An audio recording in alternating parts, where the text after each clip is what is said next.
Welcome to New York Got Game. Boom shakalaka.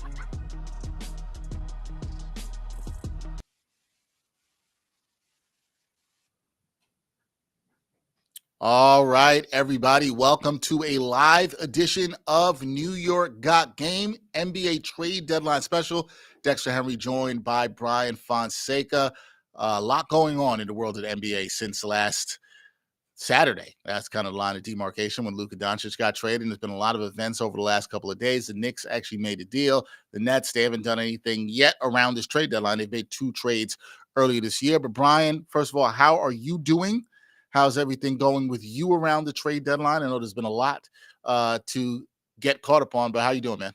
Extremely busy doing streams and covering and talking about all the trade stuff. We just got another, I won't say big, but a meaningful one as it pertains to whether or not you're a Knicks fan is kind of irrelevant. But if you're a Knicks fan watching this stream, this would be extremely relevant to you, being that the Cleveland Cavaliers just executed a deal for DeAndre Hunter, giving what I think is, a starting 5 that is unbelievable on paper now. DeAndre Hunter goes out the door of Atlanta for a package that includes Karis LeVert and multiple second-round picks. So, these are the kind of things that we're going to see if we're coming up against it here. So, there are going to be some more trades probably within the next hour or so. And reminder that while the deadline is at 3 o'clock, if I'm not mistaken, right? It is free. There are times, and there have been instances where deals have been reported like 3:15, 3:20. They just have to be submitted to the league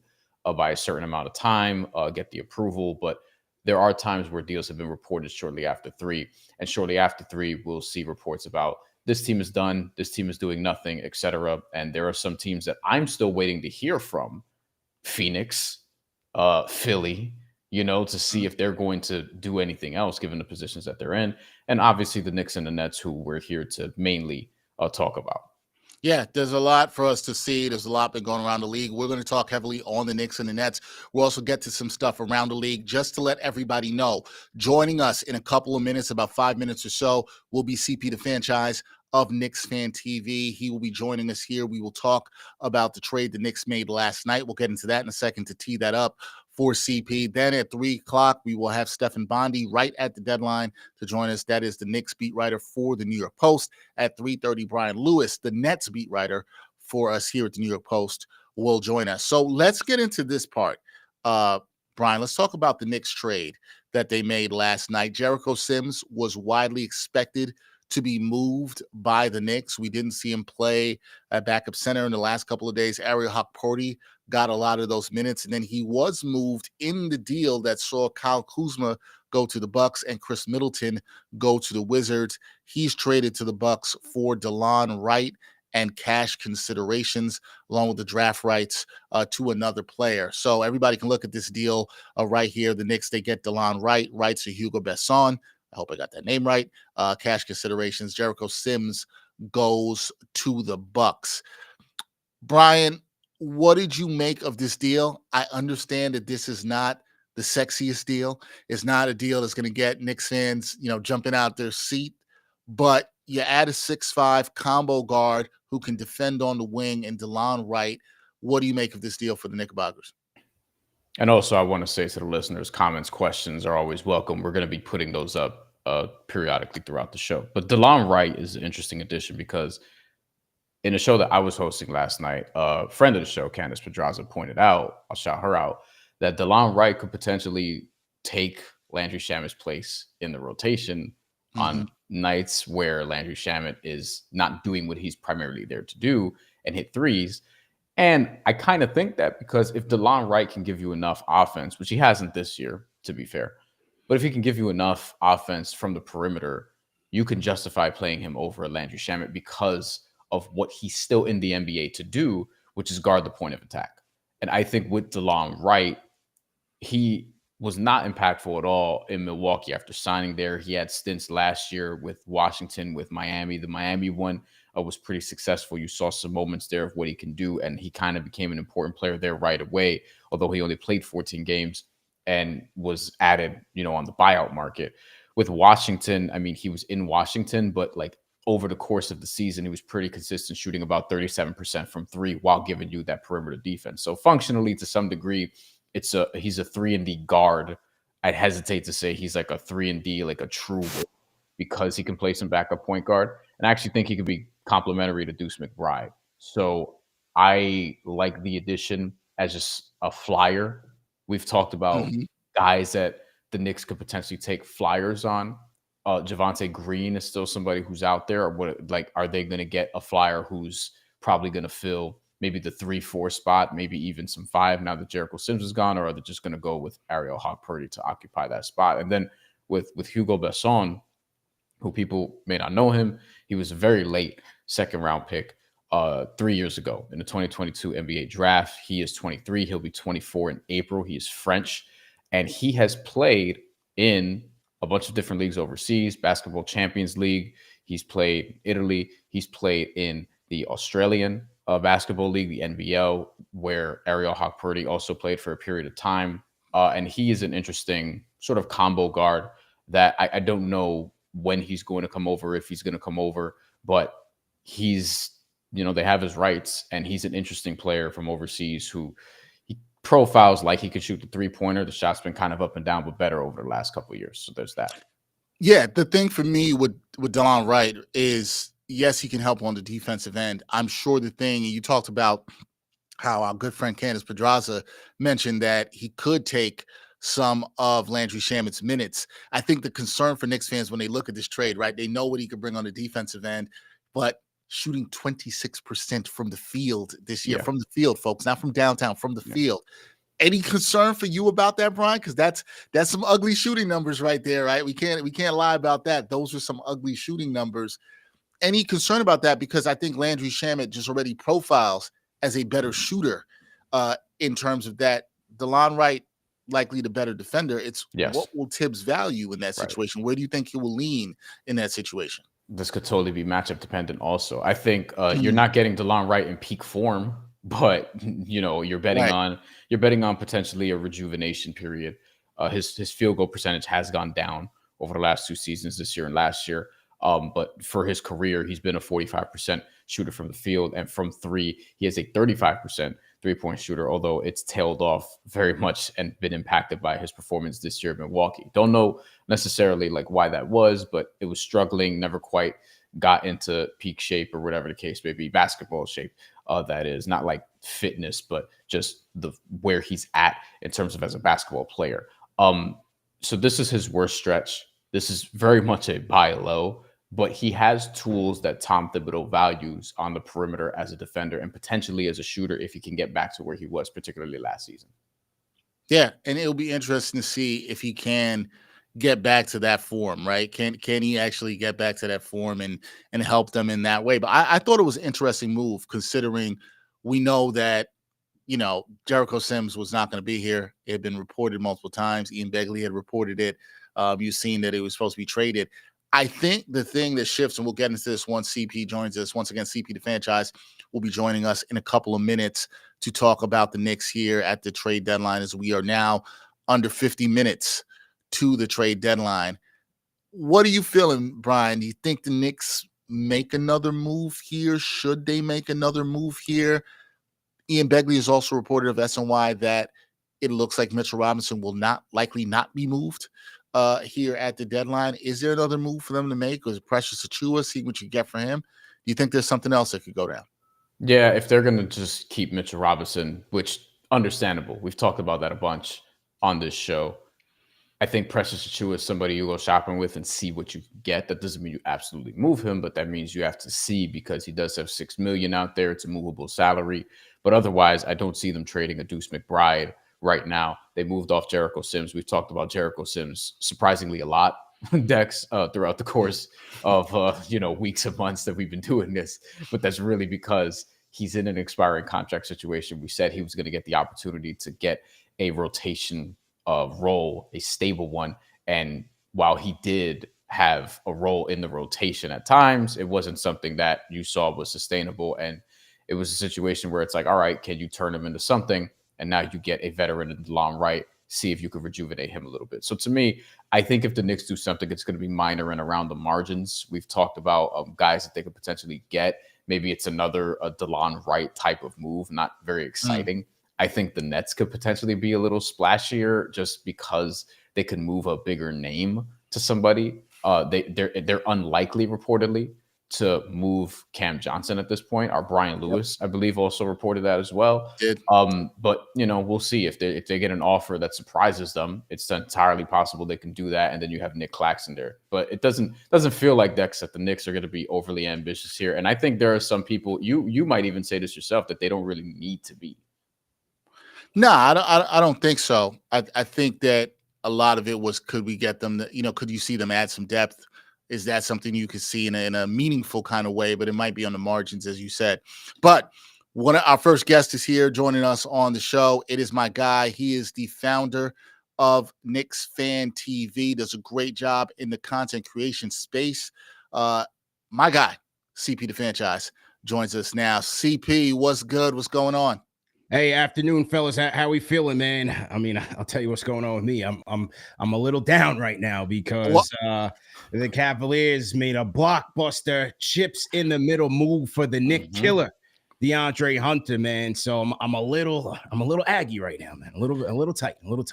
Well, you know what, CP? Let's start with that, right? Because you're a little bit aggy, feeling a little tight about this. When a move like this happens, fans are waiting to see what can happen around the trade deadline, and you see a move like that from the Cavs, who the Knicks are chasing 7 games behind them in the standings. Do you feel like, all right, you got to do something here? I know we're in the final hour here. Do you feel like the Knicks have to do something here?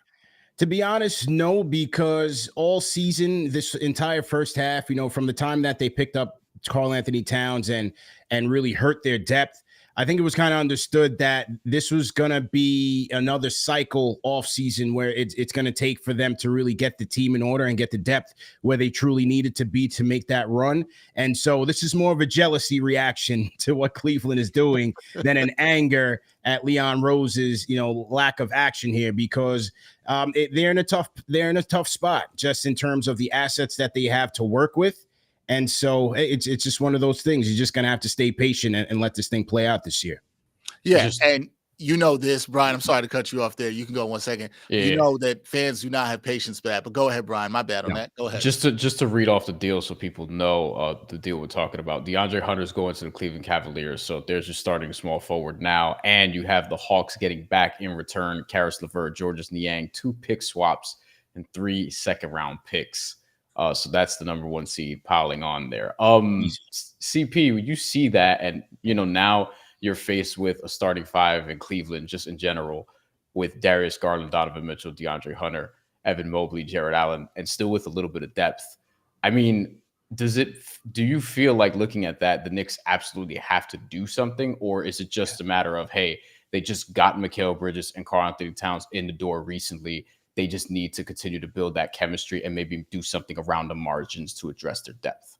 Yeah, I mean, well, right now, primarily what they need to do is just get healthy. Between Mitchell Robinson and OG Anunoby, they need to get those guys healthy, get them back on the court. Probably after the All-Star break, I think is the most likely timeline for both guys. And then, reestablish that chemistry, especially on the defensive end. I was a little bit disappointed in that they couldn't really turn the Sims trade into a wing, because I think that's the area of most need. And, we'll see what happens if they can get into the buyout market and get somebody there. But when you're looking at a Cleveland Cavaliers with the potent backcourt of Donovan Mitchell and Darius Garland, at a time, everybody was trying to break those guys up, just like they were trying to break up Tatum and Brown. But Darius Garland recently, after a game, said, hey, in the offseason, those guys came together, understood where they needed to sacrifice and how they needed to come together to build their chemistry. And I think this team is better for it. You look at the elevation of an Evan Mobley. This is the leap that I think a lot of people were looking for from him last year, and he's doing it now. Jared Allen, consistently strong. And now you get DeAndre Hunter, who has been a Nick killer, having the best season of his career as he was coming off the bench for the Atlanta Hawks. He's healthier now. He's playing good defense. He's on like a 20-point tear as of late, 19 points per game season average. This is the guy, I just said on Twitter, this is the guy that most people were high on coming out of the University of Virginia, and the Cavs just got a whole lot stronger. They're ready to make that finals push. They really are. And I know you and I have talked about this, CP, about our thoughts on the Cavs and how good they can be. And we'll get to that in a second. Just looking at some people in the chat, boy JD, CP looks scared of that Cavs move. CP, I know you're going to be that there's no shook ones here. You're not going to say that you are scared. I want to get back to the Delon Wright move, because there was somebody else in the chat. I think it was Mothman Evolved. He said he thought the move was terrible for them to get. A couple people saying that actually in the chat. Are you that harsh on this move? And do you think that legitimately the Knicks could have done better here? I think there's an expectation people would have liked them to do better, but could they have done better here? I think that's the question. They gave up terrible to get terrible. I mean, what are people really expecting here? I mean, it's Jericho Sims on a $2 million contract. People really have to get realistic. And you're talking about a guy who was scared to even look at the basket. He wasn't playing. He never got better since they drafted him. He was the last pick in the second round of a draft. I mean, we got to be realistic in terms of the prospect that we're dealing with here. So, I mean, they were lucky to even get him off and get something back in return that they can try. And, look, last year, when injuries depleted this team, you were looking at the back end of a bench in the playoffs of Daquan Jeffries, Mamadou Diakite, guys who had no business playing in the playoffs. At least with Delon Wright, yes, he can't shoot on the broadside of a barn, but at least he's a guy who, if they need him, break glass emergency, hey, he can play some defense. He's a scrapper. He can get some steals, some deflections, as he's known to do, if you need him. And so we're talking about a guy who's the 12th man in the rotation right now that you traded for the 12th man in the rotation. So we got to get realistic right now with the prospects here. Yeah, I think it's a bit much to be tripping off of Delon Wright. Like, I get it. It's not going to excite the fan. I understand that. But I think CP, you, and Bryan, I think we all knew there was maybe not much that would happen here that would excite the fan base. So if the Knicks don't do anything by 3 o'clock, and Bryan, I want to hear your thoughts on this too. If they don't do anything by 3 o'clock, buyout market is something that CP mentioned here at the top. Torrey Craig became available this week, was cut by the Bulls. Is he a guy you would like to see the Knicks go after? Do you guys think that would be a good option for the Knicks that would give them a wing with some size off the bench? You want to go Bryan first, or? Yeah, Bryan, share your thoughts. Bryan, you can jump on this. Or Bryan, another name too. I know you've been bringing up Javonte Green. Bryan's brought him up a lot. You'd have to go get him though. That's the thing, because now with Jericho Sims out, I mean, you don't want to give unless you like Delon Wright enough to give up on Cameron Payne already. But I don't know if that's going to be something that they'll sign off on yet. And for the Pelicans, I think they'll want like a little sweetener in order to do that. But as it pertains to Torrey Craig, I mean, yeah, this is what I think you should be looking for now if you're going to commit to Mitchell Robinson, and it looks like that's going to be the case. You need somebody who could defend multiple positions coming off the bench, particularly the 3 and the 4. Javonte Green will be helpful. A Torrey Craig would be helpful if you can go get him on the buyout market and see what that looks like. In terms of other deals, though, the guy that I'm sort of looking at, if they're going to dangle out there, is Precious Achiuwa, because with his $6 million, you could probably get somebody who's a little bit more viable and could be in your rotation. Maybe even in a smaller scale, you could break that up into 2 minimum guys in a trade, depending on what team and what that deal looks like. But I don't think it's going to be anything super sizable. And I feel like you're going to be looking around the margins for depth. That's the main thing. And the main thing, as CP said, is to get healthy. And for me, Dex, as you know, it's the depth. Like, can they just round out the depth? And I think with Delon Wright, while he didn't play well in Milwaukee at all, but his career will tell you, at minimum, he's going to be a above average to good perimeter defender.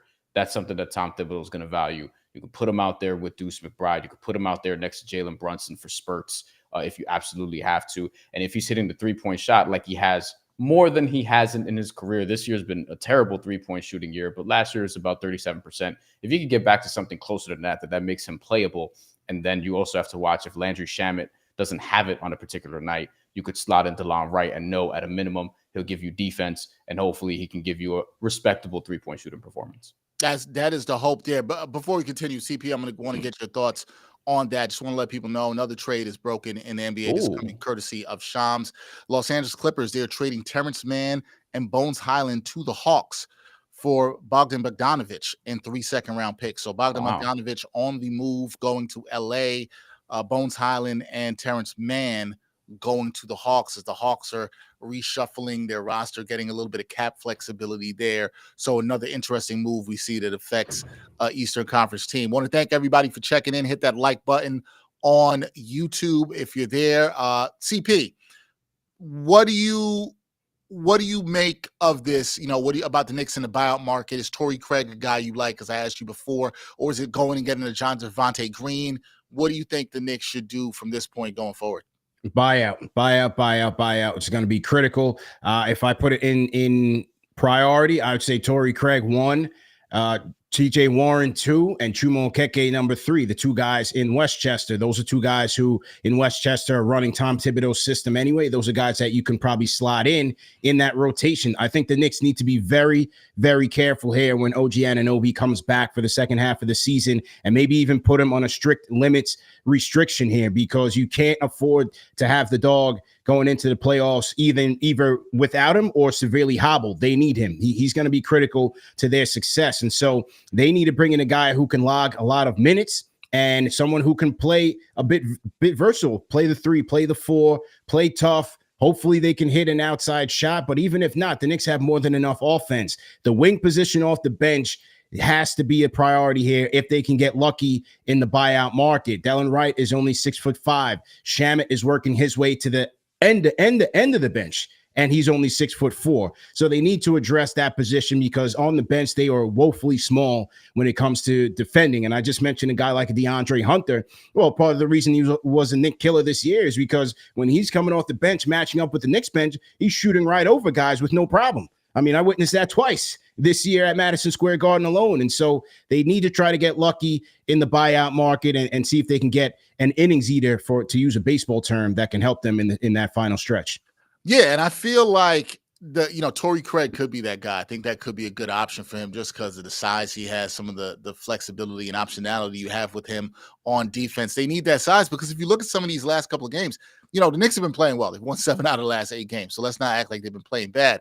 But that Laker game, you saw times where Shamet was switched on LeBron, and you're like, "Yikes! This is not looking so great, right?" He was getting cooked on that end. CP, before we got a couple more minutes with you before we got to let you go, with where the Knicks are now, with the fact that the OG Anunoby injury, and it wasn't as bad as some Knicks fans might have feared. How are you watching? What will you be watching with Tom Thibodeau? Because the minutes police are out there. I know y'all are in the chat. We know you guys are out there. What will you be watching in terms of how Tibbs, either adjusts or manages this rotation going forward, whether the Knicks pick up another player or do not?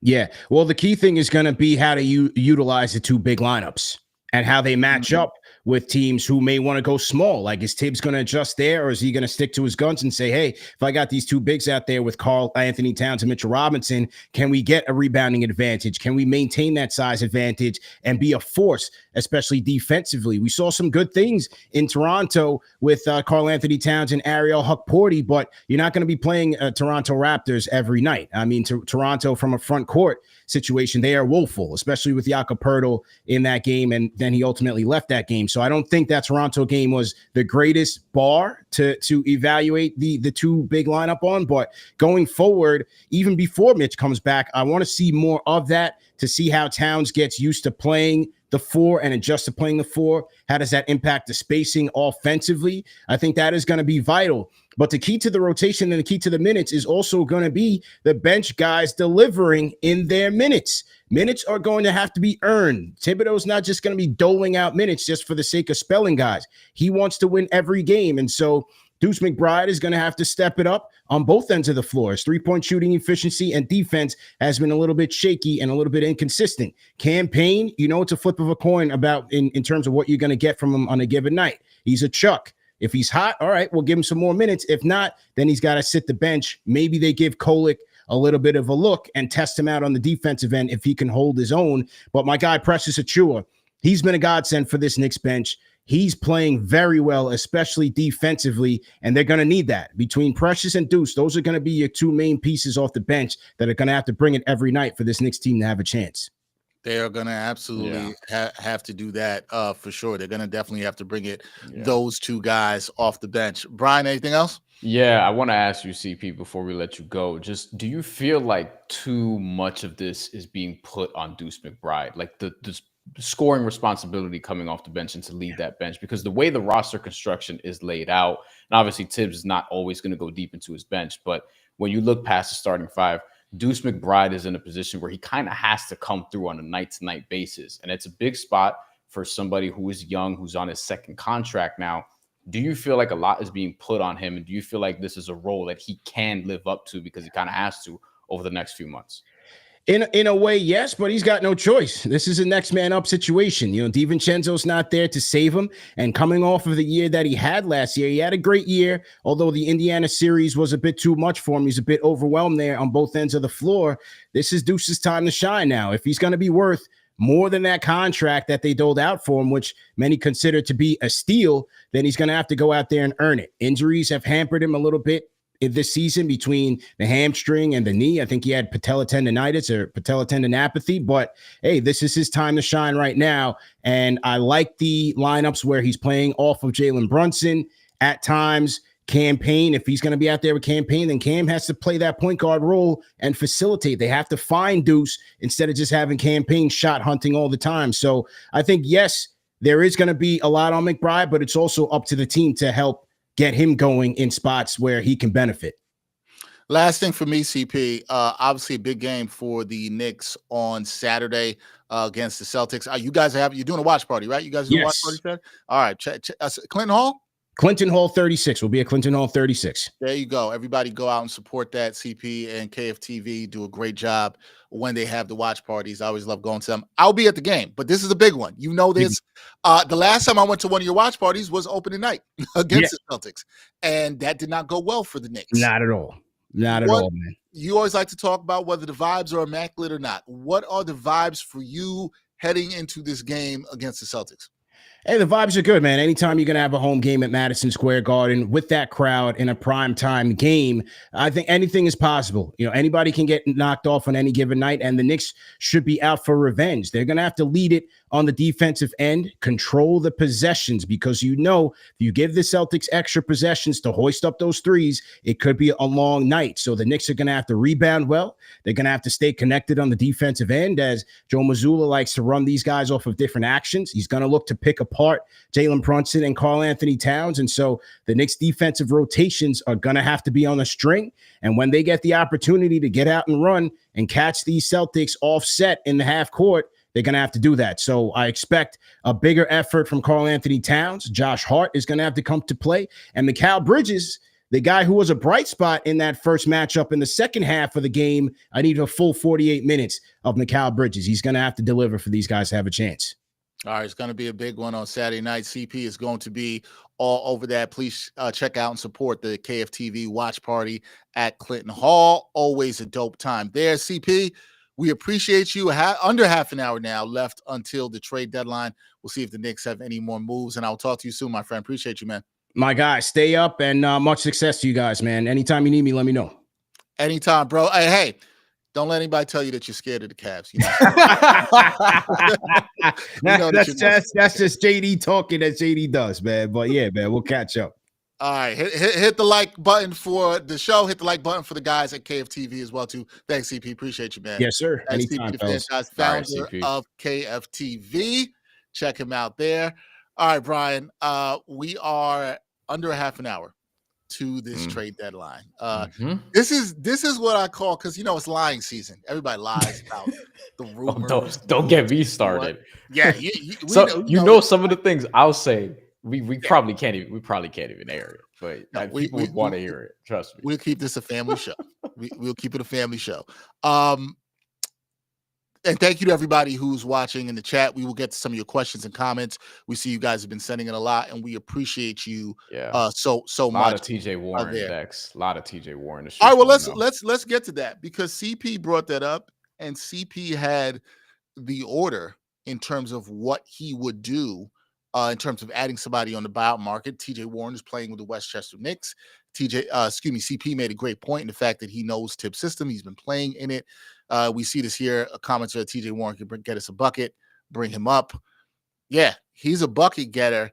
He's got a little bit more size. Is he the kind of guy you would like to see come up here for the Knicks?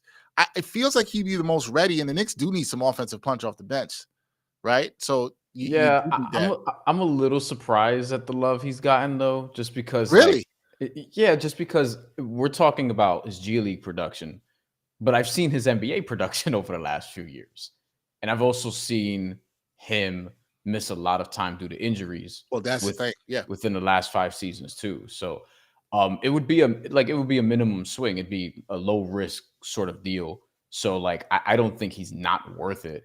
But from a defensive standpoint, I don't know how much he's going to give you there either. It's not going to be what he used to.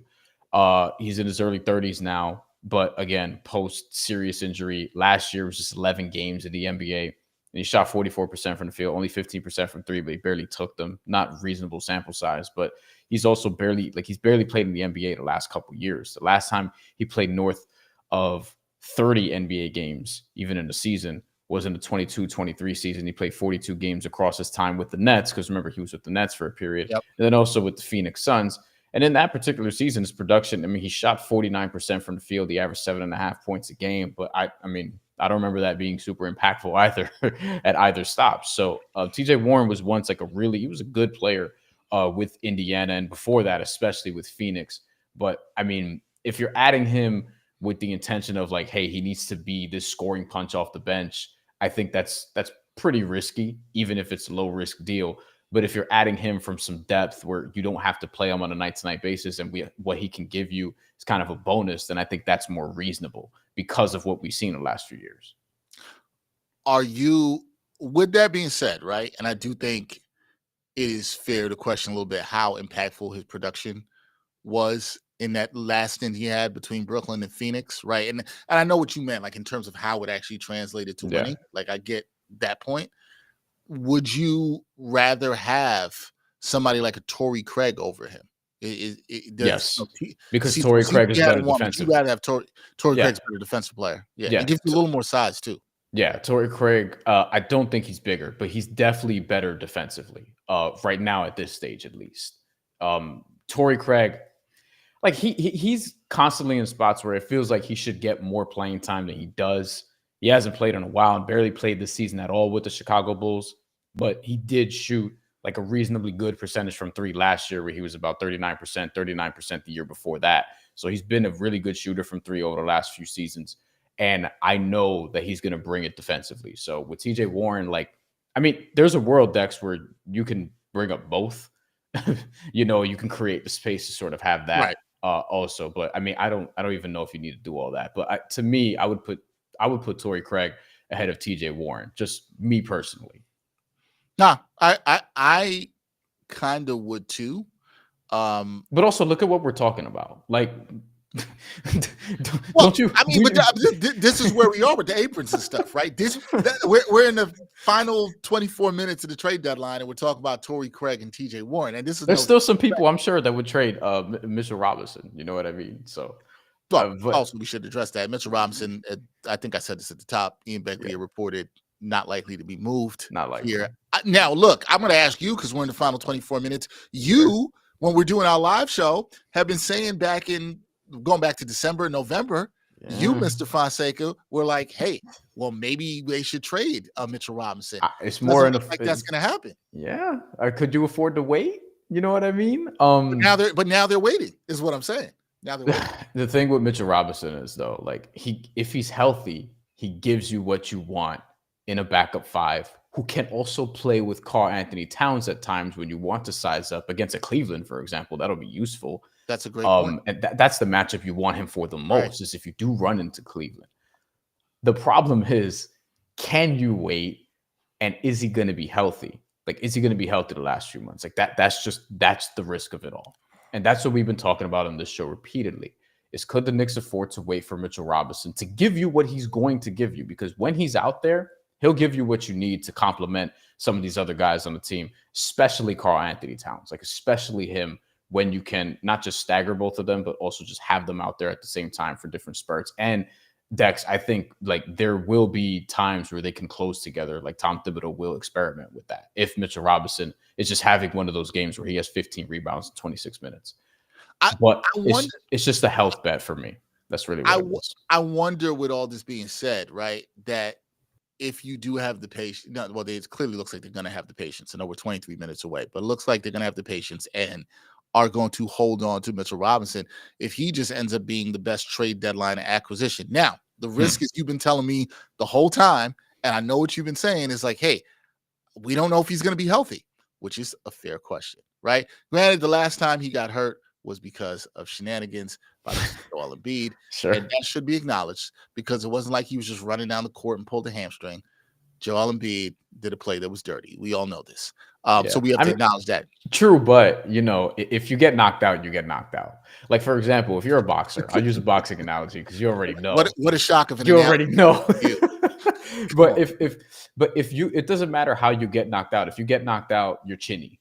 Like that's it. Your chin is just a little bit more susceptible to getting concussions, for example. Like Mitchell Robinson didn't get knocked out, but I'm just using an analogy here. But I get you. Just because you got hurt on something that was BS doesn't mean you're all of a sudden not going to be injury prone. Like when you come back, no, it doesn't matter. Like your body doesn't really care. If it gets hurt, it gets hurt. So I want to be clear. I think Mitchell Robinson, if he's healthy, like great. That's a great trade deadline acquisition, if you want to call it that. It's just a risk, but like this is the business you're in. You're in the business of risks. 5 first-round picks for Mikal Bridges, that's a risk. Getting Karl Anthony Towns and his big contract that's coming down the line, like when that number balloons more. These are risks, but these are risks you have to take or have to be willing to take when you're talking about a championship, especially for an organization that hasn't won a championship in 50 plus years. So I totally get it. And if Mitchell Robinson is healthy, that's a bet that the Knicks win. And that is a bet that could potentially put them in the Eastern Conference Finals, which is what I think everybody wants to see eventually. That is what everybody wants to see. We do have another trade that just came in via Shams Charania. The Atlanta Hawks, they are wheeling and dealing. They are trading Cody Zeller and Houston's 2018 second-round pick to the Rockets. 2028. 2028. Why did I say 2018? I'm trying to go back in time. I don't know what that is.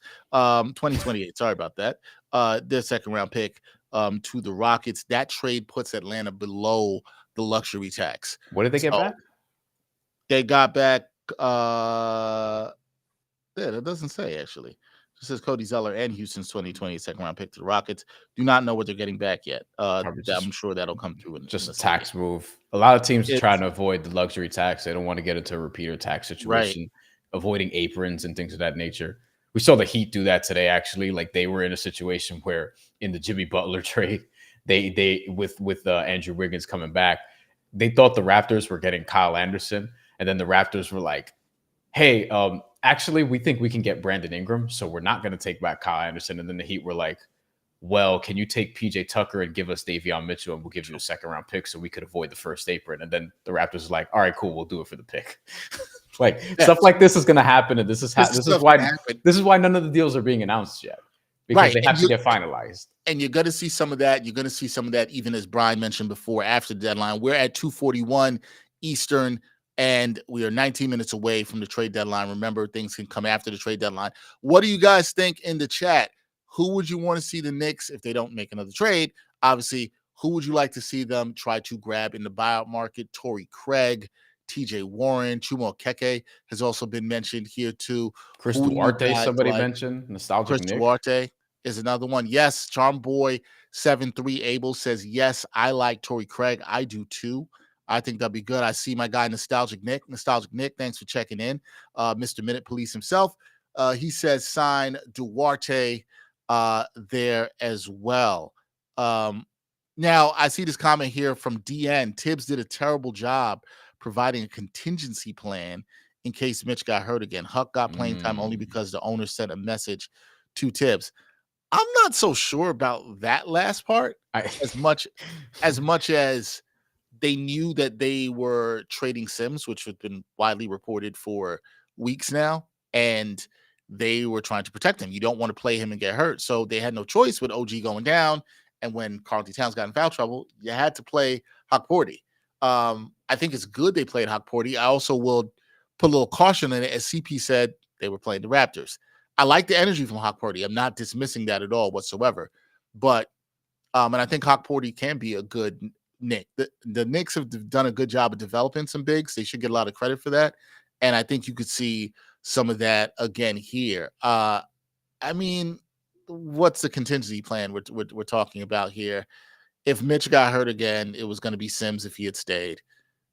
Yeah, you're probably going to see maybe at times a little bit more Hawkporty. I don't think that's necessarily a bad thing. Look, guy, I agree with CP on this. We knew what this was with the Knicks. Yeah. Once they traded for Mikal Bridges, once they traded for Karl-Anthony Towns, this was going to be a year they were going to try to figure out the depth. I've been saying this on the show. I know nobody wants to hear it. It is much more likely the Knicks are a deeper team and probably a better team next season than they are this season. That doesn't mean they should be not trying to win this season. Not trying to say any of that. I'm just saying there's likely that's what the team could be in terms of next season. So we're seeing a lot of good stuff. We're seeing Torrey Craig, some people, the Duarte. So a lot of love for the different players TJ in Warren there. also. TJ Warren as well. I saw somebody say Pacome Dadier. Look, I like Pacome Dadier. I don't think that's happening though. Here's one for Chuma Okeke. Yeah. Also playing very well. Excellent defender, has improved his three, which is true. He shot the ball well down in Westchester, is very unselfish, averages high assist. Yeah, the Knicks have been watching those guys. How do they feel about how TJ Warren looks? How do they feel about how Chuma Okeke looks? I'm not 100% sure, but I think that's part of them having a plan with those guys down there, and they've anticipated this. So I think what they do between now and March is going to be very telling as well, too. So we'll see. Bryan, I want to ask you this because there was so much that went on around the league yesterday. Yeah. A lot. We saw Jimmy Butler get traded to the Warriors. We saw Brandon Ingram, you just mentioned a deal late last night. That was confusing. To the Raptors. But yeah. Yeah, right. I was trying to get some sleep, and then that came in. Mark Williams, that was the one for me. Yo, like, the reason I had the what to that trade, how is it that the Lakers gave up more draft capital to acquire Mark Williams than they did Luka Doncic? Make it make sense. Like, somebody make it make sense, because they gave up more draft equity to get Mark Williams, who's played in 85 out of a possible 212 games in his career, than they did to get Luka Doncic. I'm just saying, guys. Yeah. I mean, Nico Harrison really valued Anthony Davis, it appears.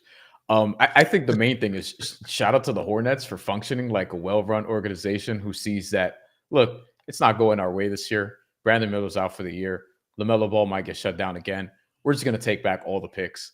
They got a first last year for Terry Rozier. They got a first this year for Mark Williams and a swap. And they got another first for taking on Yusuf Nurkic a little while ago in a separate deal. Like, this is the kind of thing you want to see from a rebuilding team. I just think it's fascinating from like the standpoint of what these teams are doing.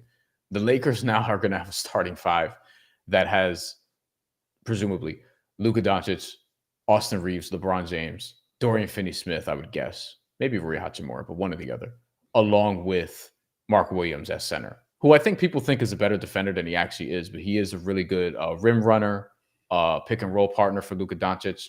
Like, that's very interesting from a long-term perspective. But Dex, I also think with Charlotte, they looked at Mark Williams and was like, hey, you're extension eligible this summer, and we're probably not going to want to extend you because of the direction that we're going. So let's actually trade you for a first-round pick, given that you're really good and you're playing really good right now, but you haven't really been available. And the Lakers are desperate for a center. And Luka Doncic reportedly wanted a rim runner because he knows how he wants to play. So, I mean, Mark Williams, he will be well fed for these years that he's going to be with the Lakers, and he'll be highly productive. But I like what Charlotte's doing. I like what Charlotte did there too. Charlotte, I think it's a very shrewd move. Kemba Walker, assistant coach, also. Shout out to Kemba. Yeah, shout out to Kemba Walker, who used to cover back in his high school days. Shout out to him. We have another trade coming in. It was with 13 minutes away from the deadline. Dennis Schroeder, in an expansion of the Jimmy Butler deal to the Warriors, he got sent to Utah. He now will be sent from Utah to Detroit. And Detroit is expected, according to Chris Haynes, to keep him. Jake Fisher was the first to report this deal. Chris Haynes added that Detroit is expected to keep Dennis Schroeder. So a nice play for Detroit, who's trying to make the playoffs. Dennis Schroeder helps solidify their backup point guard situation. You could play him next to Cade Cunningham. He can come in, and so it's really good, especially with them losing Jaden Ivey for the season. It's a nice little offense there for Dennis Schroeder. Dennis Schroeder, technically on 4 teams in one season. If you count Utah, he didn't play a game for them, but he was acquired by them. What did they trade? Detroit. Did they just take him into space? Because they had some space, and they were one of the teams, when I talked to Yossi Goslin about this, who's a cap expert. Yep. He said Detroit was one of these teams that are going to help facilitate one of these deals. We looked at the Jimmy Butler one in particular because that was always going to involve at least 4 or 5 teams. I think we're at 5 teams with this trade. So it looked like they could have done that. Kind of like how Toronto, I mentioned earlier, they absorbed PJ Tucker's contract to get a pick back because Miami was trying to get under the tax. Also, there are other teams just doing like just cap saving moves. Nobody wants to deal with the luxury tax. And if there's anything about owners in the NBA is they don't want to be spending too much money unless they're going to win a championship. So, or unless they own the Dallas Mavericks too. Or unless they own the Dallas Mavericks. Sorry. Look, to your point about the Knicks being better next year, the Celtics, I mean, look, they're trying to sell right now for a reason. Yeah. It's going to be hard to keep that team together when you look at that cap sheet. Yeah, it's hard to keep. That's why you saw the Jaden Springer move the other day to save them about $15-16 million. And I'm sorry, it was Amari Sankofa, the second Pistons beat writer for the Detroit Free Press. He was first on the trade. I'd like to give people the credit who broke local reporters. Salute. First. Yeah, so salute to him on that one. We are 11 minutes away, folks, from the trade deadline. We saw the Knicks already make a move on Wednesday night as they got Delon Wright. No other moves from the Knicks. It looks like it could be pretty quiet here. A lot of people here. So we see Michael Caputo. The Knicks need a bench. Yes, they do need to build a bench. I don't know if that's going to happen this year. They need a whole bench. They need players that can run and defend. Yes, Mike, that would be helpful. That would be helpful. Running, part of the sport of basketball. You got to do that. Defending, actually half of basketball too. You want to do that as well. That will be. And then, I just saw the comment after that, which is, somebody looking for last minute miracles. And, fans always want a big name. Can we get KD? Can we get KD? For KD? Granted, I love that this comes from John Doe. Like, I love that. This is from John Doe. You can't get better than that. John Doe said he would trade OG and Mitch for KD. My brain would explode. I don't think I could handle that, John. If your name is actually John. If it's John Doe, it might not be John, but maybe I don't think I could handle that.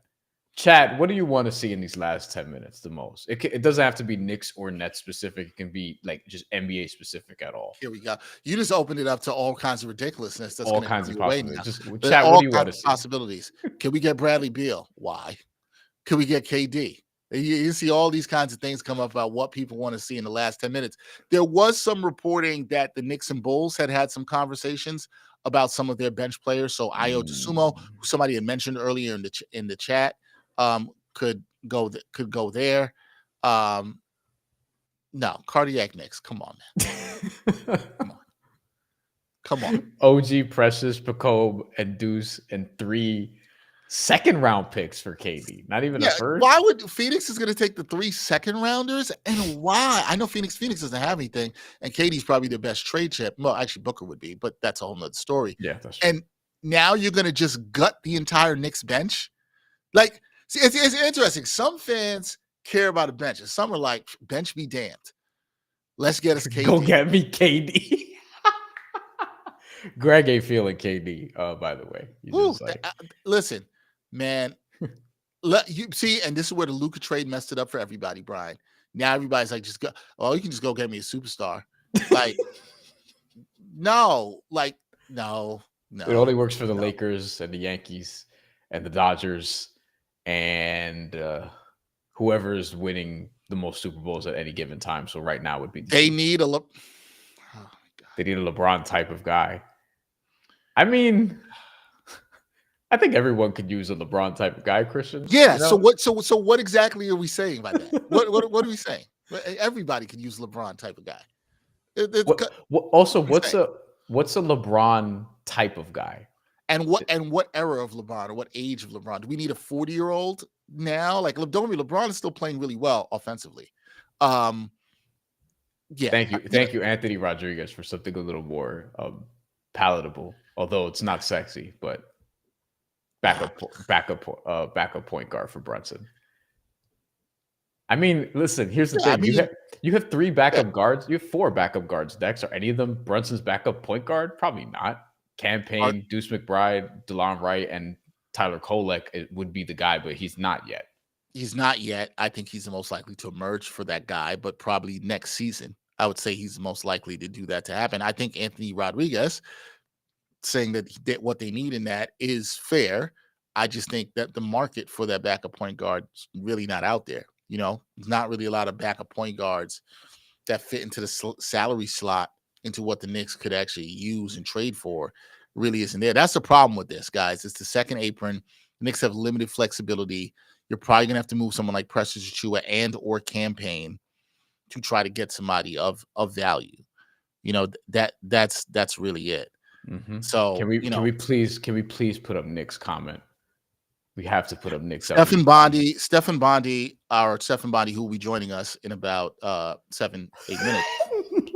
He just said that sounds like the Knicks are done. No other moves before the deadline. So Knicks, and he'll be on to talk to us about it. He'll be on to talk to us about that. And the Knicks. So let us know if you have any questions for Stefan Bondy. He will join the show at 3 p.m. We'll have Bondy with us to talk about us. We have a better chance of trading for AO with the cash we have. If you watch The Bear, you know who this is. Yes. Good post, Nick. Good post. Yes, things are tight, and I think sometimes the financial flexibility that the Knicks lack right now is sometimes being lost here on some of the fans. But all right, we asked you what we want to see the Knicks do in the final 10 minutes. We got 6 minutes to go until the trade deadline, and Stefan Bondy, great Knicks beat writer for the New York Post, says that looks like the Knicks are done here. How are you feeling about that, Knicks Nation? Mm-hmm. And if they are done, it goes to what we were talking about with CP. Now it's about the buyout market, right? Like now it's about what can they do in the buyout market. Shout out to my guy, Greg Film Stuffs. I don't think we're going to see serious adds to our bench till the offseason. I'm cool with that. Yeah, Greg, I think you're being reasonable here. I don't think there'll be serious major upgrades to the bench till the offseason. I think what you have with the Knicks, I'm not saying is what you're going to get. I think there will be some tweaks. I think they will add somebody in the buyout market. But the buyout market's the buyout market, and for a reason. Right. And now I think Torrey Craig, and the reason I think he's the most valuable is I think if they had not traded Zach LaVine and then he had gotten waived along with Chris Duarte, I think that both of those guys would have been candidates for the Bulls to trade. So I think they're the two of the best and most reasonable players on the buyout market that could come in and actually help this Knicks team. I'd be all over Torrey Craig if it was me. I'd be all over Torrey Craig. Yeah, that's what I would be doing, trying to acquire Torrey Craig. I'd be all over trying to get him. I think he could be a good fit with those guys in the Knicks. So we will see. 5 minutes ago until the trade deadline, and we will see what the Knicks do or do not do. Is there a last-minute prayer at the buzzer? Just checking in to see what we have. We have another trade. This via Shams Charania. The Memphis Grizzlies are trading your boy, a Bryan Fonseca All-Star, Marcus Smart, and a 2025 first-round pick to the Washington Wizards in a multi-team trade that sends 2 second-round picks to Memphis. This ESPN reporting this, obviously Shams Charania. Memphis creates roster flexibility with the move. I wonder if Marcus Smart gets rerouted here, because I'll tell you what Marcus Smart doesn't want any parts of playing in Memphis. I thought you were going to tell me Memphis is getting Jordan Poole in return or something along those lines. That's why I said, oh no. I was like, oh man, our boy Gerard would have been texting me right now. Our friend Gerard Hector of True Hoop would have been like, oh no. Shams, I wish you would give all the details in the trade like immediately. We got another trade. I see it. This via Chris Haynes. Clippers trading Kevin Porter Jr. to the Bucks for Marjon Beauchamp. So 1-for-1 deal there, unless there are more details coming out. We're seeing some stuff coming out fast and furious before the deadline. So very interesting to see there. We could have gotten Reggie Jackson to back up Brunson.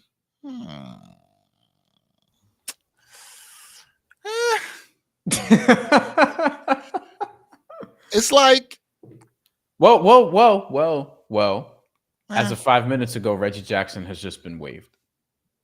So you still can get Reggie Jackson. We still can. You still can do it, Anthony. He's been waived. This is per Chris Haynes. Wizards announce they have waived Reggie Jackson. So literally somebody's gonna pick him up. Is he at the point where you trust him as a backup point guard, or is he like a third stringer now for most teams? Like, I guess what I'm asking is, do you feel, Anthony Rodriguez, feel free to chat back with us, do you feel like he is an upgrade over Cameron Payne? And then what are you doing to clear that roster spot, right? Like, are you waiving Delon Wright? Are you playing him over Cameron Payne? Do you feel like he's an upgrade over Cameron Payne? He is a microwave scorer. You know who thinks they're microwave? Cameron Payne thinks he's a microwave scorer too, my friend. He thinks he's a microwave scorer. And I'm like, I guess what I'm asking here is that the kind of backup point guard that the Knicks need? Like I don't think, I'm not poo-pooing what Anthony's saying by any means. I'm not. Right, me either. I'm just saying, I'm questioning, and I'm sort of working this through my head out loud. Like, is that the kind of player or backup point guard that they need? I'm not sure. That's why I was not killing what you're saying, Anthony. I'm just not 100% sure. We talked about Jordan Clarkson before, but you would have needed Mitchell Robinson to do that. So I think if you were going to have a serious upgrade as a combo guard at the combo guard spot, at the backup point guard spot, that's the kind of guy you like. Yeah, you would have to make it an upgrade. I feel like, not that campaign to Reggie Jackson is a total lateral move, but they're on the same tier. I don't think it makes a ton of difference. And with Delon right now, who's going to play defense, and you have Landry Shamet who could hit threes. Like, I mean, you're kind of just talking about the same tier of guys, and you're hoping that someone other than Deuce McBride from the guard spot, from the backup guard spot, is just going to be productive down the stretch. That somebody emerges from the pack. Because right now, this is what you're dealing with if you're not going to use Mitchell Robinson to go try and get someone like a Jordan Clarkson, which they're not, which understandable. Yeah. And I think that's the kind of guy that could have been Jordan Clarkson. Would have been a nice fit for the team. But like you said, they would have had to give up Mitchell Robinson and stuff. And so we will see. Yep. Well, hey, you see, this is my part right now is we are now a minute away. We're under a minute for the trade deadline. He won a ring with the Nuggets. Winning a ring with the team doesn't mean exactly what you always think it means, right? You know who has championship experience and they were on the Wizards? Now, Jordan Poole and Kyle Kuzma. Championship experience is cool. I'm not saying that Reggie Jackson isn't a good player as we are at the trade deadline. And we'll see if anything comes in late for the Knicks. But Stefan Bondy said it looks like the Knicks are done for the day. Stefan Bondy will be with us in a couple of minutes. And also Ian Begley also reporting the same thing, that it appears like the Knicks are done for the day. So unless something really exciting happens deadline, but we don't think so because our guy Steph already said that. And we're going to bring in our guy who is, this is a big weekend for Steph because he is hoping that his Eagles make him happy on Sunday. That is what he is hoping for. He is waiting for that. And my technical director, Sam Antona, who's here in the room, she's a big Eagles fan, so she's happy. Steph, what's going on, man? Hey, what's up, man? How you doing? I know it was a busy day for you. We appreciate the time. How excited are you about your Eagles and trying to make Giants fans sad seeing Saquon Barkley run all over the Chiefs? Yeah, I'm going to Philly. I'm going to see the game in Philly. And maybe you'll see me on Broad Street, but I won't be climbing up any poles or anything like that. Now, see, I wouldn't expect you to do that. That would be unlike you. I would not expect you to be climbing up Broad Street. Now, there are some Eagles fans that act that way. That is not you. That would be shocking. We don't need you on social media seeing you climbing up another pole. You will not see me on social media climbing a pole. Fair. That is guaranteed. Or eating poop. They did that last time. I'm actually glad I missed that, and I kind of wish I did. Nope, I didn't miss that. That happened. I'm glad I missed it. Steph, I know you had a busy day. You just had tweeted out a couple minutes ago the Knicks were likely done for the day. What do you make? The only move they had is Jericho Sims for Delon Wright. What do you make of what the Knicks did or didn't do before the trade deadline? Yeah, I mean, I think, all right, let's start with what they didn't do. I think a lot of it is about Mitchell Robinson. We've been reporting from the beginning and talking about from the beginning that their posture at the trade deadline was if they are confident that Mitchell Robinson is going to come back and be effective, that they weren't going to make a big deal to bolster the front court depth. If they were not confident that he was going to come back and be effective, they were going to make a bigger move. They obviously didn't. So to me, that's a sign that they are confident Mitchell Robinson is going to come back and be effective. Theoretically, when healthy, he does exactly what they need, which is protect the rim and, attack the paint and grab offensive rebounds. And you can put him next to Cat. You can play him with the bench. You can do all sorts of things with Mitchell Robinson. So, I think their lack of movement, a lot of that was about, their confidence in Mitchell Robinson. What they did do, it was a very small move, and also somewhat predictable. They, dealing Jericho Sims was something I reported on, back in January. And, it was an understanding from both sides that this relationship kind of ran its course.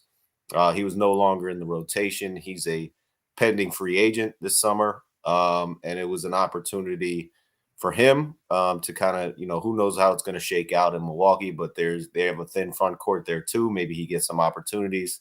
So that was, that was a deal, just as much to get something back for him, understanding that he was always going to be dealt at the trade deadline. So nothing major from the Knicks. It's a little bit concerning for Knicks fans, obviously, that the Cleveland Cavaliers, the top team in the Eastern Conference, got DeAndre Hunter. They got better. I don't know what, the Heat, they weren't getting anything from Jimmy Butler, so at least they get Wiggins and somebody that can contribute there. The Milwaukee Bucks got Kyle Kuzma. We're not going to get into what happened out west because there were a lot of major movements there. But in the East, some teams improved, and the Knicks are going to wait for Mitchell Robinson to be their big in-season acquisition. There's also the buyout market, but the Knicks are limited there because they're operating in the first apron and can't sign a player whose salary was above $12.8 million before they were waived. So we'll see how that buyout market shakes out. But the Knicks are going to roll with what they got and hope Mitchell Robinson comes back and gives them a boost. That is what it's going to do. So that means, for people who may not know, that Marcus Smart would not be an option because he makes too much money. Because we got asked in the comments about Marcus Smart potentially getting bought out because he's with the Wizards now, Steph, but he makes roughly $20 million, so he wouldn't be an option for the Knicks. But how aggressive do you expect the Knicks to get in the buyout market, I guess is my question, because of the depth concerns and because they didn't do much at the trade deadline. We saw them get Delon Wright. We've talked about him extensively, but how aggressive do we expect them to be in the buyout market? And if they are aggressive, what do we expect them to be targeting? Yeah, I mean, a couple things about the buyout market. First, we have to see how it shakes out. And like you said, it's going to be very limited options based on their restrictions of operating in the first apron. On top of that, they have to be careful about taking on too much salary because they are dangerously close to the second apron. They didn't save much money at this trade deadline. I think they only saved, I forget what the number was, but by trading Jericho Sims, they didn't save much at all. So, they're going to have to be careful with who they waive and who they take on because they don't want to be a second apron team. I don't want to predict who they might target at the buyout market because I don't know who's available. I know Torrey Craig is available. He's a player they can go get based on his salary when he was waived. But yeah, when you look at different ways they can add to this team after the trade deadline, you look at the buyout market, you look at guys who like TJ Warren, who they have in the system, who they have with the Westchester Knicks right now, who's played well, and they brought into training camp. He's an option. They have an open roster spot, but I mean, when you're talking about these type of players, you're not talking about somebody that's going to drastically improve this team. So I think a lot of this is about who they have right now. You mentioned the player that I mentioned at the top of the show or midway through the first hour of the show, which was Torrey Craig. If the Knicks were to go after him, Steph, what do you like? Do you like him as a fit for this team? And how do you think he could help this team? Because I'm inclined to agree with you that the buyout market is kind of the buyout market, right? You're going to get, it's a little bit of bargain basement hunting. You're going to get what you're going to get. How do you think Torrey Craig could help this Knicks team if he can?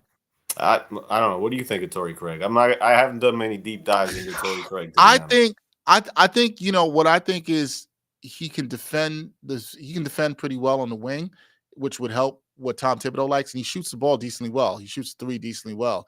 Gives you some size. The Knicks need some size on the bench. You and I have talked about this plenty. The Knicks could use some size on the bench, and he could help with that. So I think he would be.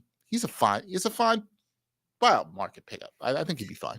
Okay. Well, I mean, what I will say is it's a dangerous game that the Knicks are playing by not. And listen, what they could have done is theoretically is attach second round picks to Jericho Sims and try to get somebody like Javonte Green or somebody that could help them more than Delon Wright could help them.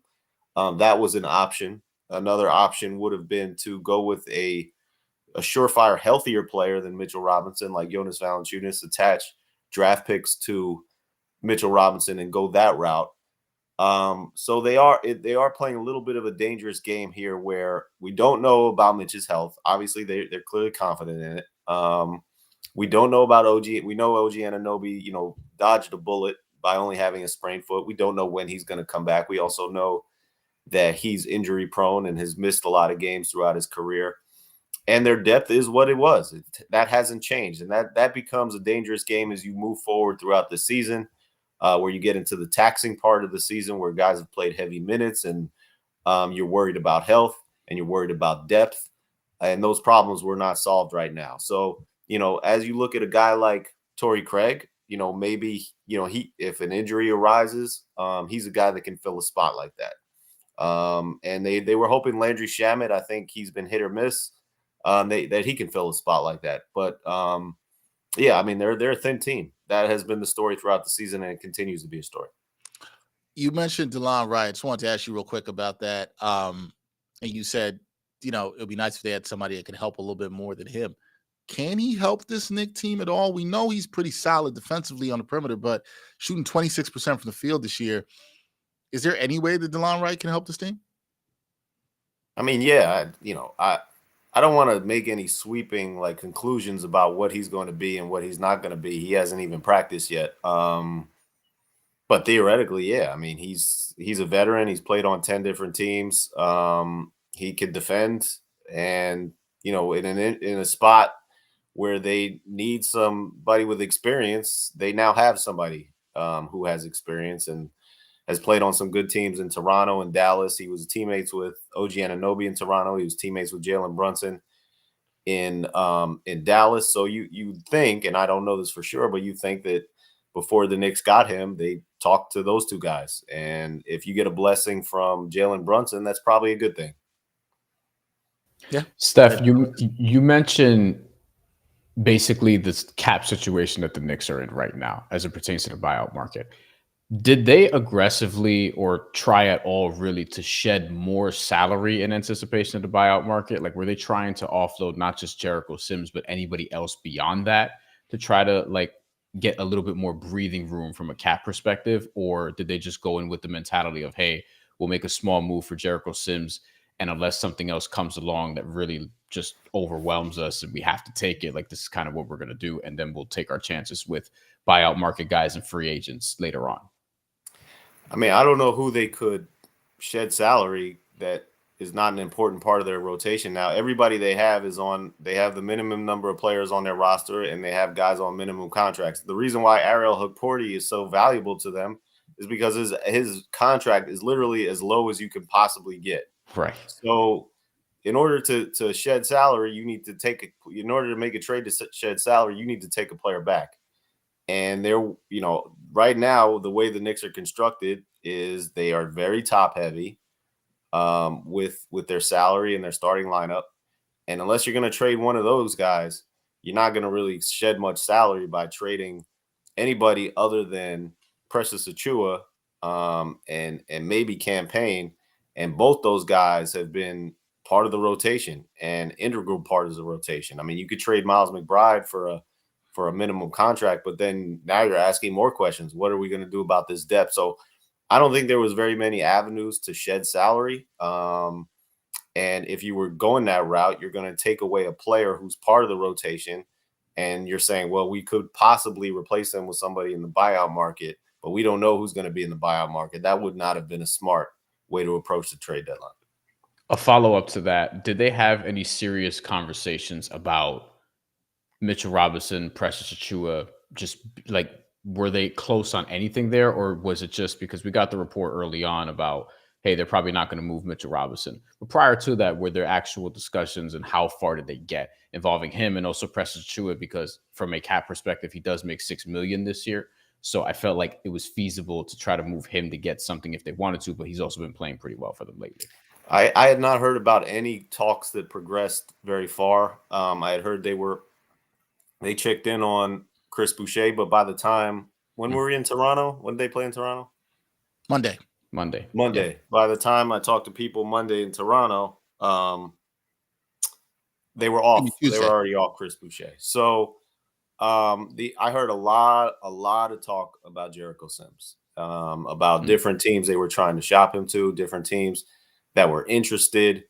But I didn't hear much going on about anybody else as far as getting to the point where, this is being talked and this is the framework of a deal.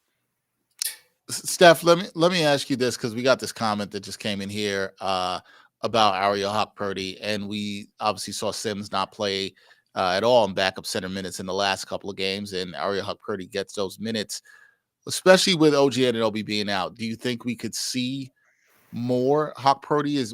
Will Tibbs trust him enough to give him some more minutes and until Mitchell Robinson comes back? Do you see this for Ariel Hockpurdy? Yeah, I mean, they got no choice. Their other choice was Jericho Sims, and he's gone. So as long as, especially when we're talking about Mitch, but we're talking about also OG Anunoby, if he's out, if both those guys are not playing, right, you are going to have to play Ariel Hockpurdy. Like, it's pretty non-negotiable at this point, because then without him, you have zero front court reserves. So yeah, we're going to see Hockpurdy as long as those two guys are out. What are you hearing about OG? Any chance he plays Saturday? Are the Knicks going to play it cautious with him? Maybe have him out through the All-Star break? How do you think the Knicks are going to play this with his health going forward? I mean, I'd be surprised if he plays before the All-Star break.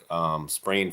I was genuinely shocked that the Knicks would insult our intelligence by saying that he was questionable after he sprained his foot, because those are injuries, like even like minor ones, you don't play the next game, you're out weeks. So I would be surprised if he plays before the trade deadline. However, they do practice tomorrow, and I think we'll get a better sense tomorrow. If he's not even practicing, then by tomorrow, then I don't envision him playing, obviously, Saturday against the Celtics, and then there's only one other game before the trade deadline. There's two other games before the trade deadline. But I don't see him.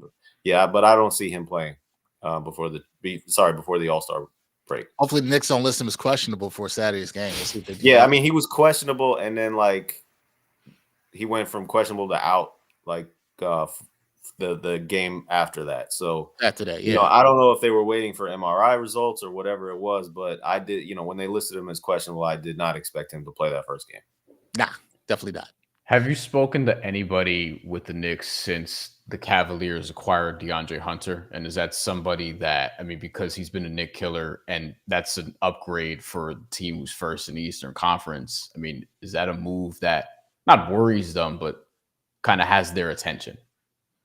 I have not talked to anybody about that within the Knicks yet. But listen, obviously it should have their attention.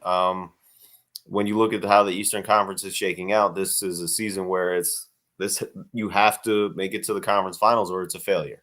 We've been saying that from the beginning. You can't go 2 consecutive years, make it to the second round, make the moves that you did, and then only get to the second round. So, the way it's shaking out, right now, they play the Boston Celtics in the second round. And if they somehow get by this Boston Celtics, they'd be playing the Cleveland Cavaliers probably in the conference finals. That is a matchup. Even when you look at the acquisition of DeAndre Hunter, I would put the Knicks starting lineup above Cleveland's starting lineup. And, if I were to pick a winner in a 7-game series, I think, assuming health for the Knicks, I would think that the Knicks still come out on top of that series just based on their starting lineups and how the playoffs rotations tend to shake out. What the Cleveland Cavaliers have done throughout this season is play their, go to their depth. They've played guys, their stars, very few minutes. That's not going to happen in the playoffs. So, anything that the Cleveland Cavaliers do, the Knicks are going to pay attention because that's a potential big time playoff matchup for them. And yeah, I mean, obviously you pay attention to what the competition is doing. Where do you think this organization's, I guess you pay attention to what the competition is doing, but where do you think their confidence level is right now? It seems like they're confident that you talked about at the top that Mitchell Robinson can return and be productive, but are they confident with this group they have going forward that they can make some noise and can knock off either the Celtics or the Cavaliers? Is the organization confident about that? I mean, I would assume so. They don't, Leon doesn't talk, so I can't tell you what he thinks, but I mean, they went all in with this team. Now I know there's this narrative out there that they got these guys because of their timeline and they're all in their 20s and this is a multi-year process. But in the NBA, as I, told people when the Nets got Kyrie Irving and Kevin Durant and those guys decided not to play in the bubble, windows don't really work like that in the NBA. Things happen way too rapidly. Injuries happen. Disgruntled players happen. Obviously, a pandemic happened. And so you can't just bank on, well, we'll be there next year. That's not the way it works. I think the Knicks went all in, and the expectation should be when you do that is we put ourselves in a position to make the NBA Finals. And, when you look at the talent that's on the roster, they should believe that. If they're not believing that, then there's a problem. Now, I get it. The Boston Celtics are a better team. They are still the favorites, in my opinion, to get out of the East. But there's no reason why the Knicks can't say, well, if you get into a 7-game series against the Boston Celtics, that we have a shot. I absolutely agree with that. I guess last thing for me, Steph, and I'm not sure what you're going to say to this because the Knicks didn't do much here, but if you had to give the Knicks a grade here at the deadline for what they did, what grade would you give the Knicks in terms of their trade season here? It's impossible to give them a grade until we see Mitchell Robinson come back. And then after that, we can decide if they were smart not to make a move, because as I wrote in my column today, I advocated for what they did. I said, you don't sell on Mitchell Robinson when his value is at its absolute lowest. You bank on the highest ceiling possible. And to me, the highest ceiling possible is Mitchell Robinson back to what he was. When he's not going to be what he was in that Cleveland series in 2023. But, he's anything close to that, you weren't getting that type of value at the trade deadline. And if you can add that to your roster, that's the highest ceiling possible for this team. So to sell out and go get somebody else at center to replace those minutes, while it probably the safer move, it doesn't elevate the team like Mitchell Robinson would elevate this team. The obvious caveat is that he is not healthy. He has not played since April. He underwent a surgery that was supposed to be minor. The second surgery was supposed to be minor. He was supposed to be ready for training camp. He was obviously not ready for training camp. It's basically been double the recovery time that was first originally told to us. So something happened. Was there a setback? I don't know. The Knicks have been super secretive about that. But there's clearly confidence when you don't make a move and when you're saying that he's already, been cleared for contact and he'll be practicing in short order. There's clearly contact that he's going to be back. And I cannot give you a grade on what the Knicks did until I see him in action and to see him healthy and to see what he does throughout this for the rest of the season. Yeah, I think that's fair. And I actually agree with you on what we'll see in your column, that it was best for them to hold on to him at this point and not sell him at his lowest. One last follow-up I have to that is the worst case scenario that Knicks fans are fearing, this, Steph, is if he gets hurt again, right? And somehow is unavailable for the rest of the season or the playoffs. How much do you think Leon Rose and company will get killed, if possible, for that, if that happens? That this is the way they roll the dice, though. And if he gets hurt, would that be a stain, especially when you talked about the windows being that small and the Knicks trying to go for it? Do you think they'll get killed for that, or will they be understanding? Yeah, they'll be crushed. If they go into a first round playoff series and Karl Anthony Towns is hurt because he's not always the healthiest. And Mitchell Robinson is hurt, and now all of a sudden whoever they got in the buyout market might be starting in center. It might be Arrow Hook Porty, and then your power forward is OG, or if he's hurt, then it's Precious Achua. They've opened themselves up for criticism from the very beginning of this season about the lack of depth. They had, in my opinion, before they made the Cat trade, one of the best benches in the NBA because you had Josh Hart and Dante DiVincenzo and Miles McBride coming off the bench. That was assuming Mitchell Robinson was healthy and he was going to, obviously he wasn't, but that was assuming he was healthy and he was going to start at center. Now they have one of the thinnest benches in the NBA. They didn't add anybody to that bench other than Delon Wright. We'll see what he can do. And we're waiting on a guy who has played half of his games since the 2020-2021 season, Mitchell Robinson. So, yeah, I mean, this is obviously a concern. This is obviously a big question. And you just got to hope as a Knicks fan that their health maintains and they don't get injured. That's all you can really do. That is the hope. That is our guy, Stefan Bondy. Does a great job covering the Knicks for us here at the New York Post. He had a very busy day around the NBA trade deadline. Steph, I told you last time, you're not going to hear me say go Eagles. But, I care about your happiness. So I want to see you happy. I just want to make sure that people know you're not climbing up any poles down there in the city of brotherly love. We just got to make sure that doesn't happen. I won't be. And apparently they grease the poles so that people don't climb up them. That's how Philly fans are, I guess. You got to grease the pole. Somebody's going to try, though, and they're going to fall down. So somebody is going to try. You know what's messed up is that we shouldn't be joking about this because somebody did fall and they died. Man. So it was bad. This happened after the last game. So I'm not going to joke about it anymore. Yeah, that's not funny. Hopefully please people don't do that. Be safe. Yeah, don't do it. Please don't do it. Steph, be safe. I will see you at the game on Saturday against the Celtics, and hopefully you have a good Super Bowl. Thank you, my man. Thanks, man. Appreciate it. All right, that is Stefan Bondy. Take care, Steph. Thanks. Beat reporter for the New York Post covering the Knicks, doing a great job for us here. We are now past the trade deadline, and that was a great job by Steph breaking down what goes on. Well, here's something that affects the Knicks. Just came in, as Brian Lewis will join us at 3:30. The 76ers, they're signing Chuma Okeke to a 10-day contract. So there is a option off the board for the Knicks in terms of the buyout market. Chuma Okeke signing a 10-day contract with the 76ers. Brian Lewis just tweeting who will join us at 3:30. The Nets have nothing waiting in the queue at the league office. Cam Johnson stays on the roster to the deadline, as we've been saying. Now it remains to be seen if they buy out. And I think if they buy out anybody, a lot of teams are going to be eyeing Ben Simmons as a buyout candidate. Knicks fans, if you're wondering if the Knicks can get Ben Simmons, they cannot. He's a $10 million salary. They cannot get him. So that is not happening.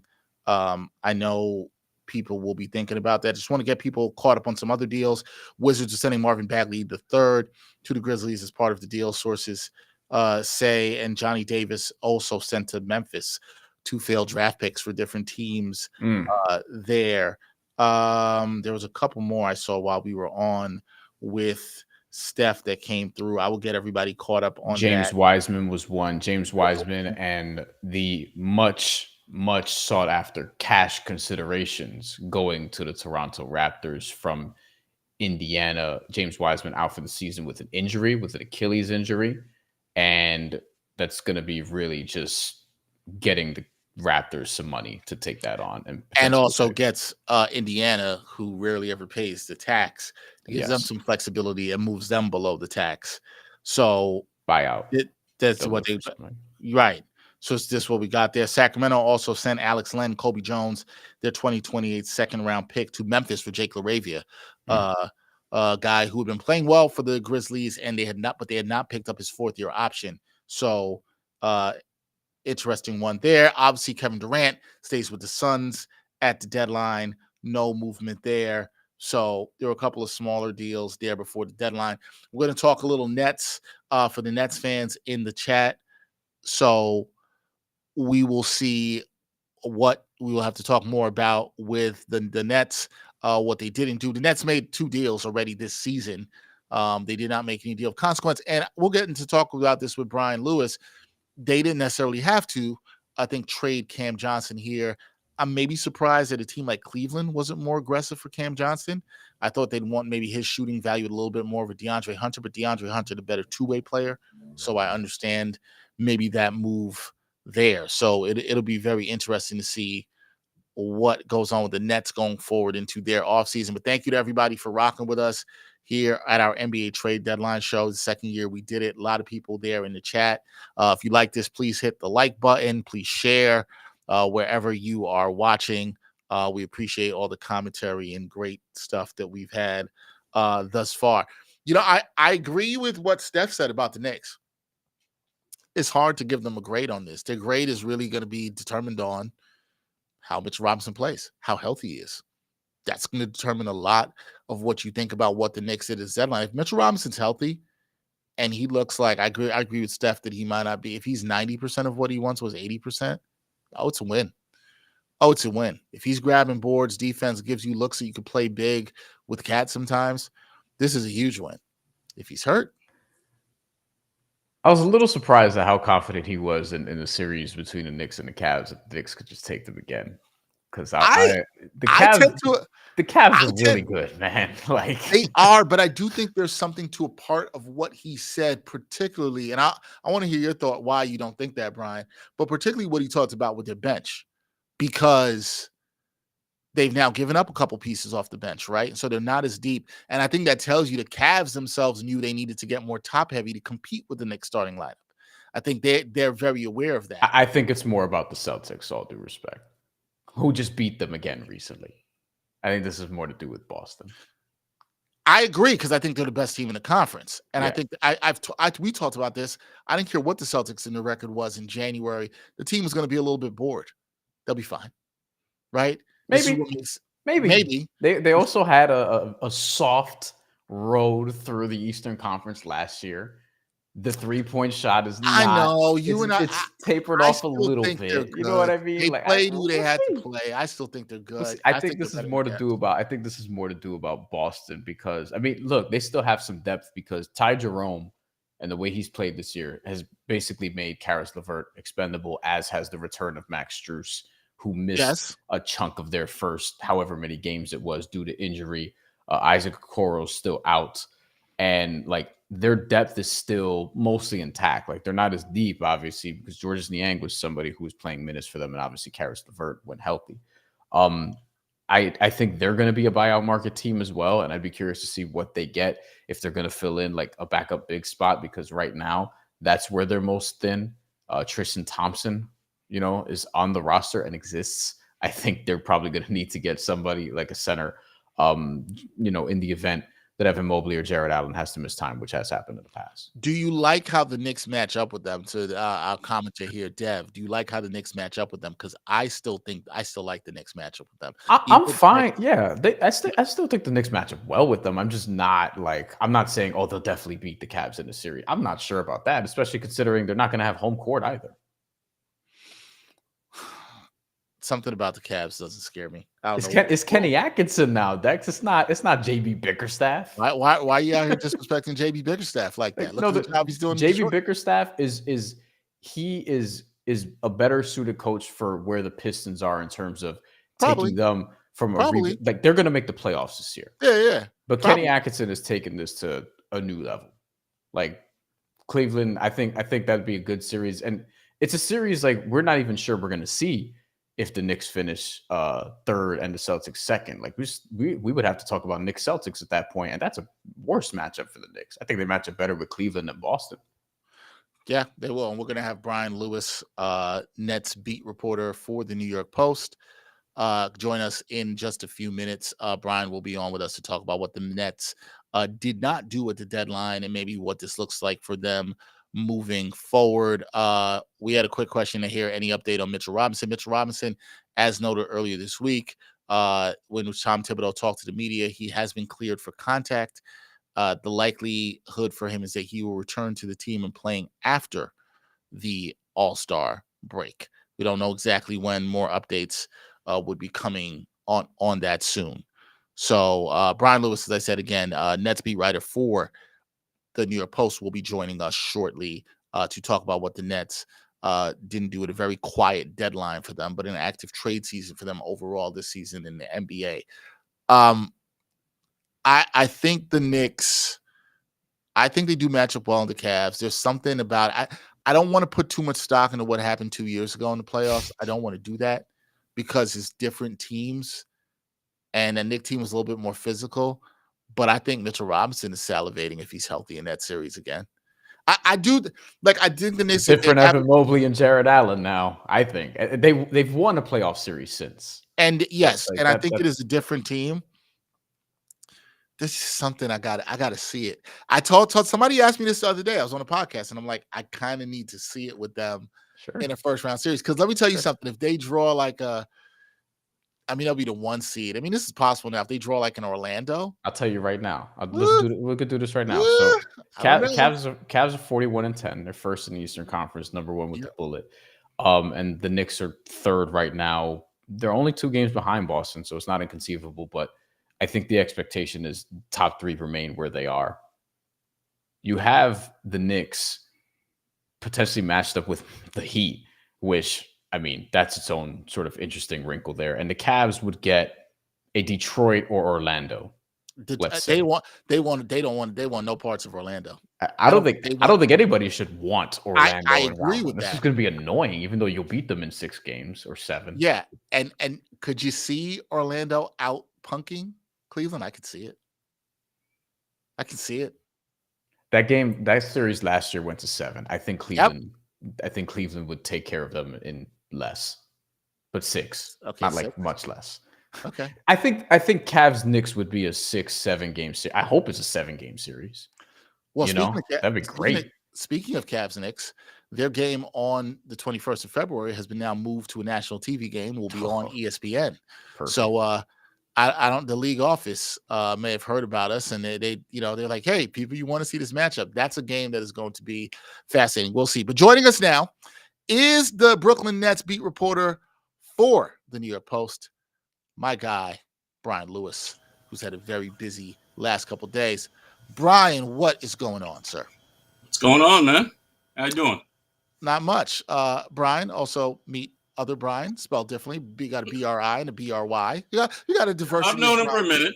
Yeah. Yes, that's right. I forgot you guys do know each other from Brian. Yeah. From Nets, from when I was covering the Nets also, since it's on. But yes. We do have a bunch of Nets questions for you, Brian. Actually, Dex, if you don't mind, I would like to start. Go ahead. I would like to start with Bojan Bogdanovic and Ben Simmons in particular were expiring contracts, and I wonder how aggressively did the Nets try to move either of them, both of them, and what did those discussions, if they had any, look like? I cannot speak to Bojan in terms of finding a trade partner for him. Right. In terms of Ben, I mean, obviously, listen, I think most players on this roster were available. I think people around the league knew who was available and roughly what the cost would be.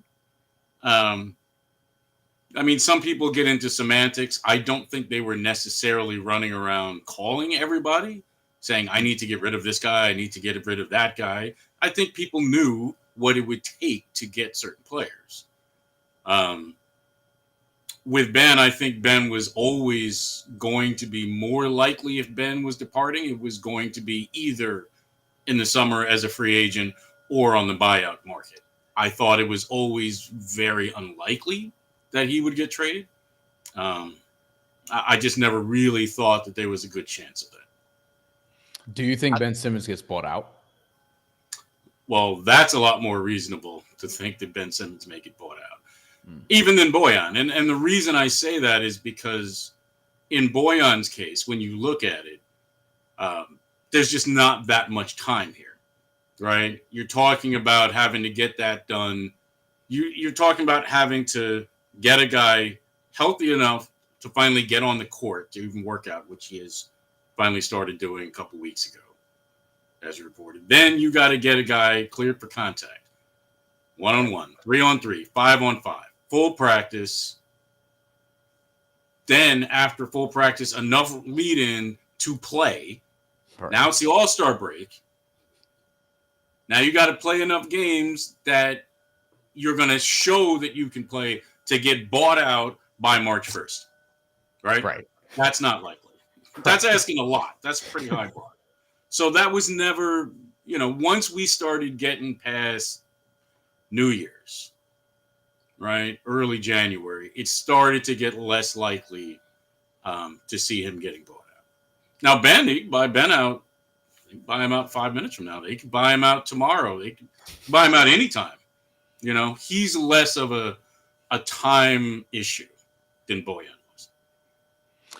Do you think there'll be a lot of interest around the league for Ben Simmons if he gets bought out, Bryan? I would think so. I would think so. Absolutely. Listen, with Ben, everything has been looked at through the prism of what he makes, right? And that's fair because it's, money's money, right? You can't look at the NBA or, hockey or football and not look at somebody's contract. If you're looking at it, as a business.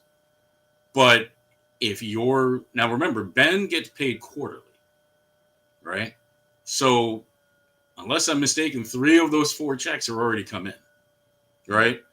And you're now getting Ben after the buyout market, you're getting him for essentially next to nothing. Where you're not talking about, as an example, I think much of the opinions on Ben have been shaped and formed by the fact that he's a $40 million salary.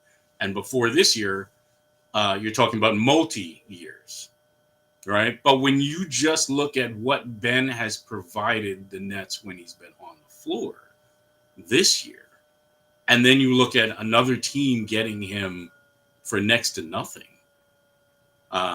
and a willingness to come off the bench and do whatever he's asked, then yes, I think there'd be a number of solid teams, playoff teams, that would be interested in adding a valuable 6'10" playmaker for next to nothing, especially when you consider some of these teams, let's say their benches are kind of threadbare, right? They're going into the playoffs, whatever that is, whether you're talking about the Lakers or you're talking about the Suns, you're talking about teams that would need help immediately off of their bench. Yeah, I would be stunned if there wasn't interest in Ben. So Ben Simmons' market could be very robust. I wanted to ask you about, I think, a name that, and you kind of reported on this the last week or so, I would say that things were pretty quiet around the Cam Johnson front, right? There was some talk after the Nets had traded away Dennis Schroeder that, okay, Cam Johnson would be the next player to go, but the Nets didn't have to necessarily trade him this year. Bryan, do you think the market will be better for Cam Johnson before the draft or throughout the offseason for the Nets if they are to move on from him to try to get some more assets? It certainly could be. Not necessarily in terms of a team being desperate for him, but I think it could be better in that you could certainly drag more teams into the market for him and create bidding for his services that way. And yes, you're right. They're not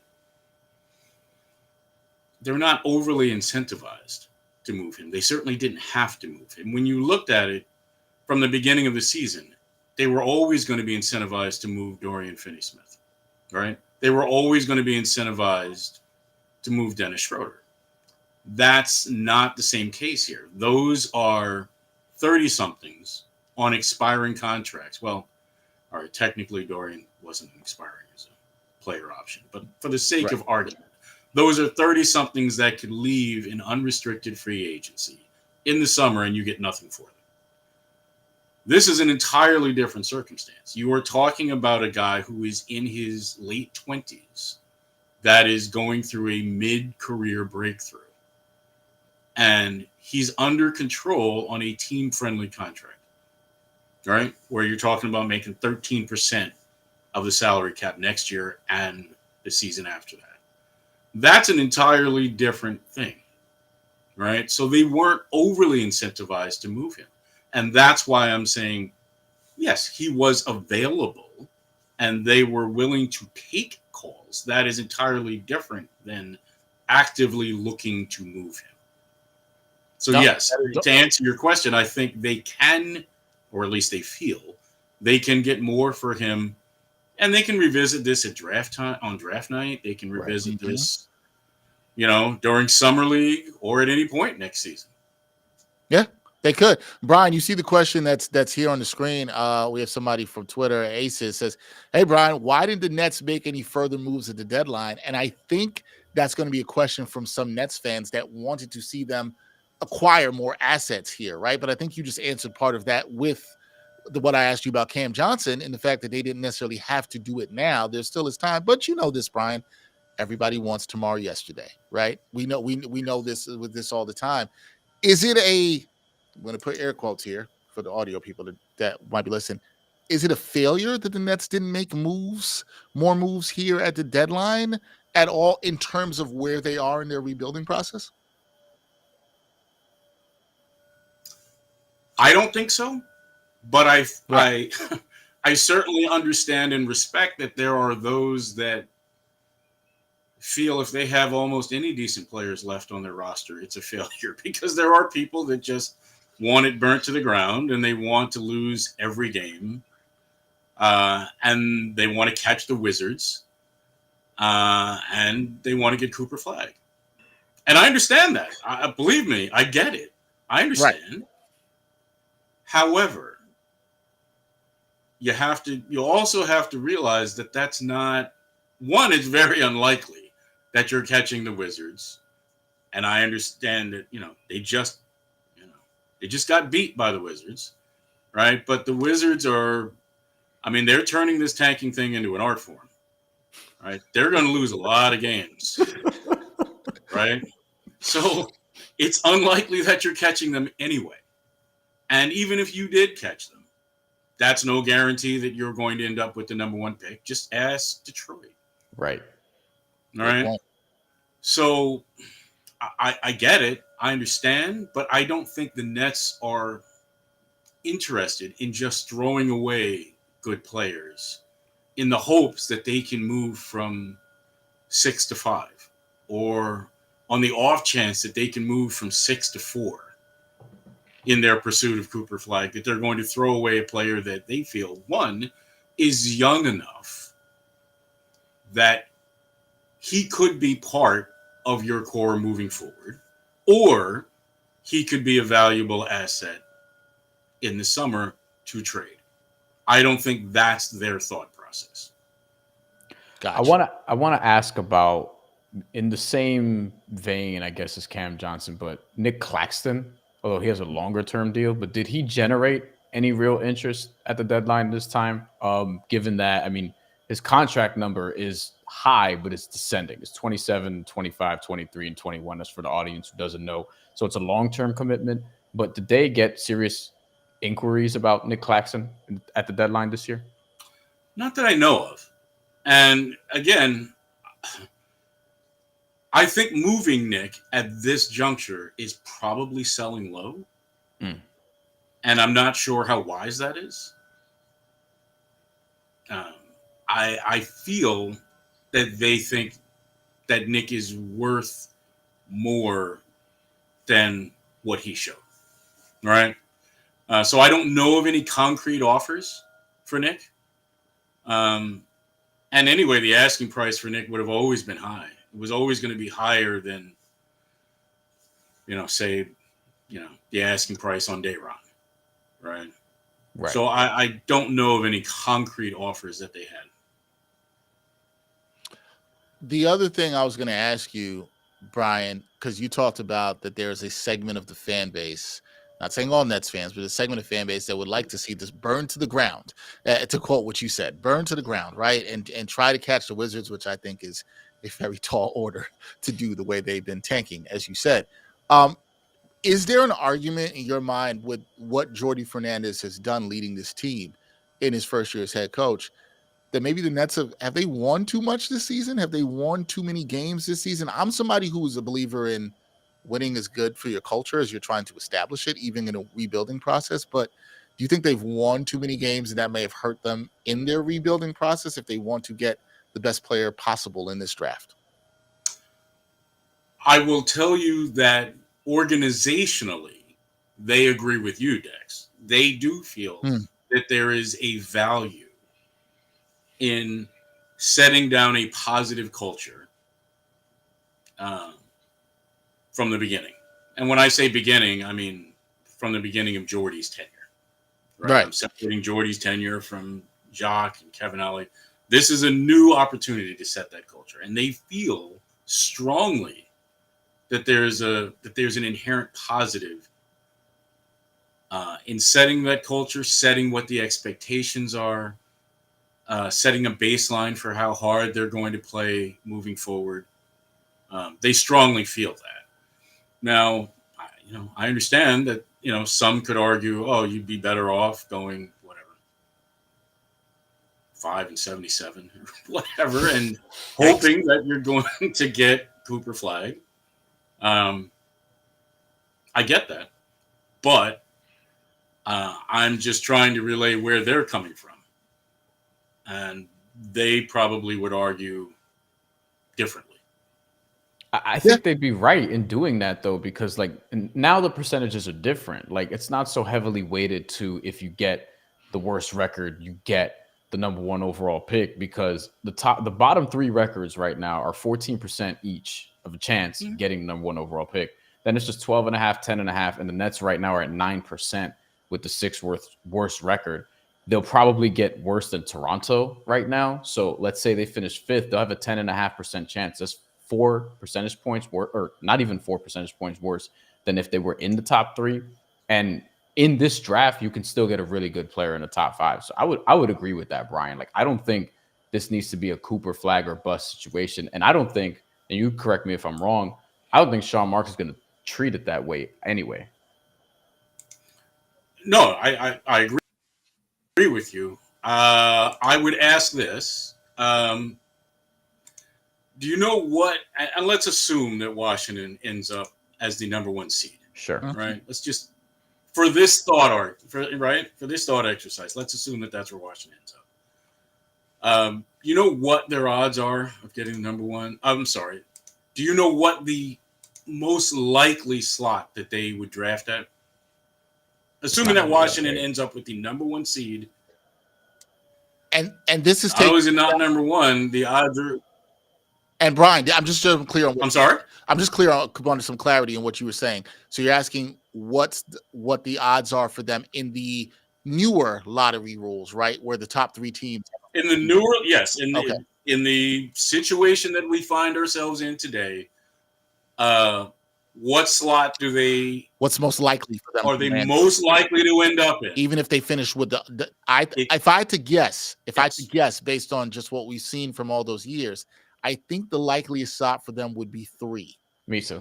I was going to say 3. That's my guess. 5.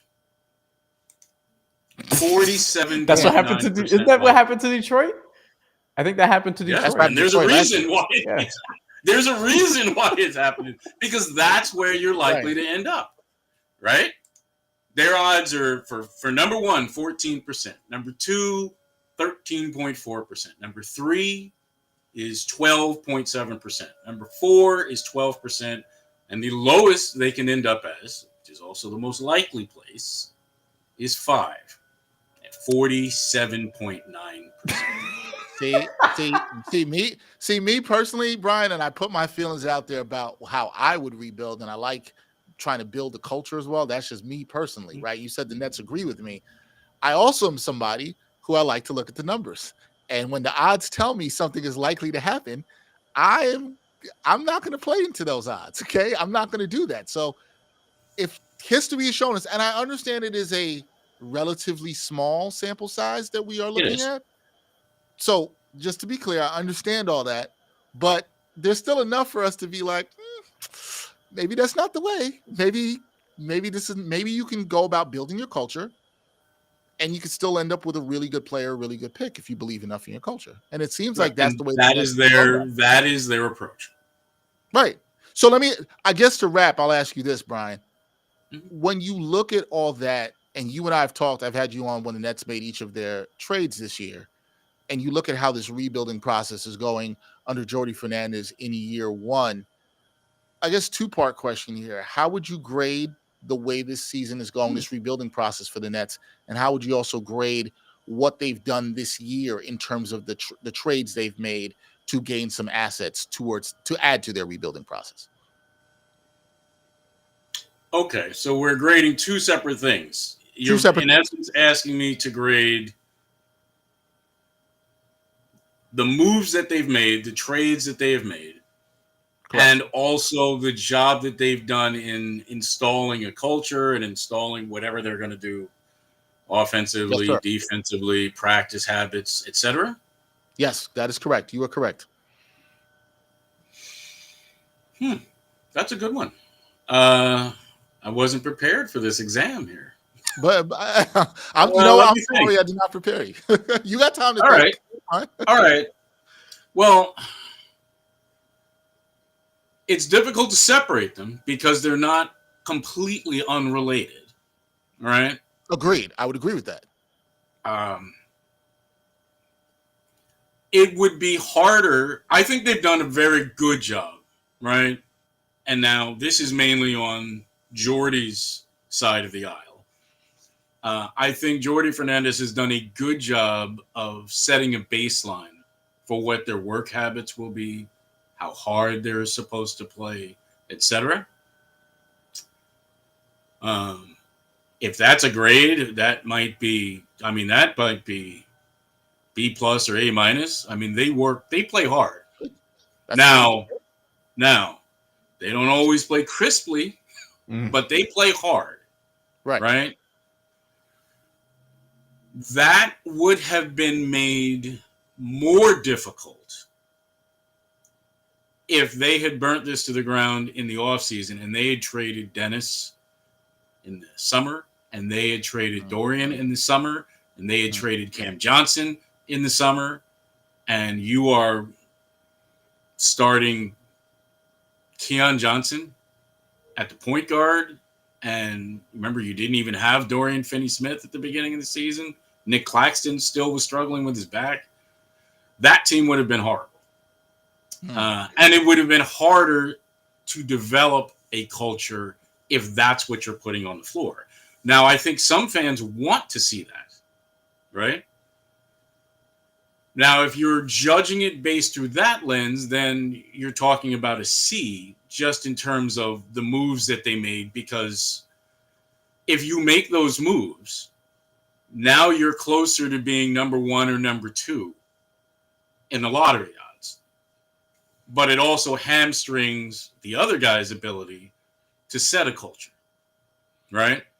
So one of two things. Either you're giving them 2 Bs or you're giving one an A and one a C, if you understand what I'm getting at. No, I understand completely what you're saying. And I guess I'd look at it. Now I'm thinking more about your explanation in that I probably lean towards more of the 2 Bs, because I think they've accomplished what they needed to do across the process of it. And the time, I think what you're right about is the timeliness of the trades in their rebuilding process matters here, along with the fact that, as we talked about earlier in this conversation, they didn't have to trade Cam Johnson. The Nets don't seem to be forced into rushing anything in this rebuilding process. And I think the patience also matters here in terms of the development. So, yeah, I think Jordi Fernandez has done a good job. I think they've been patient with trying to acquire assets, as they should, without hurting the culture of the team. Yes, I'm with you on this. I think your explanation is a good one. See, I didn't even give you time to prepare for that, Bryan, and you still came up with a great answer, because you're the professional that you are. Thank you. We know that, but we're gonna let you go and get some rest. I know you've had a very busy day, my friend. We thank you for joining us here on the Trade Deadline Show, and we'll see how the Nets continue their rebuilding process. So thank you so much, Bryan. Appreciate you, man. Oh, thanks for having me. Anytime. That is Bryan Lewis. Check him out, the best beat writer covering the Brooklyn Nets for the New York Post. He does a great job doing that.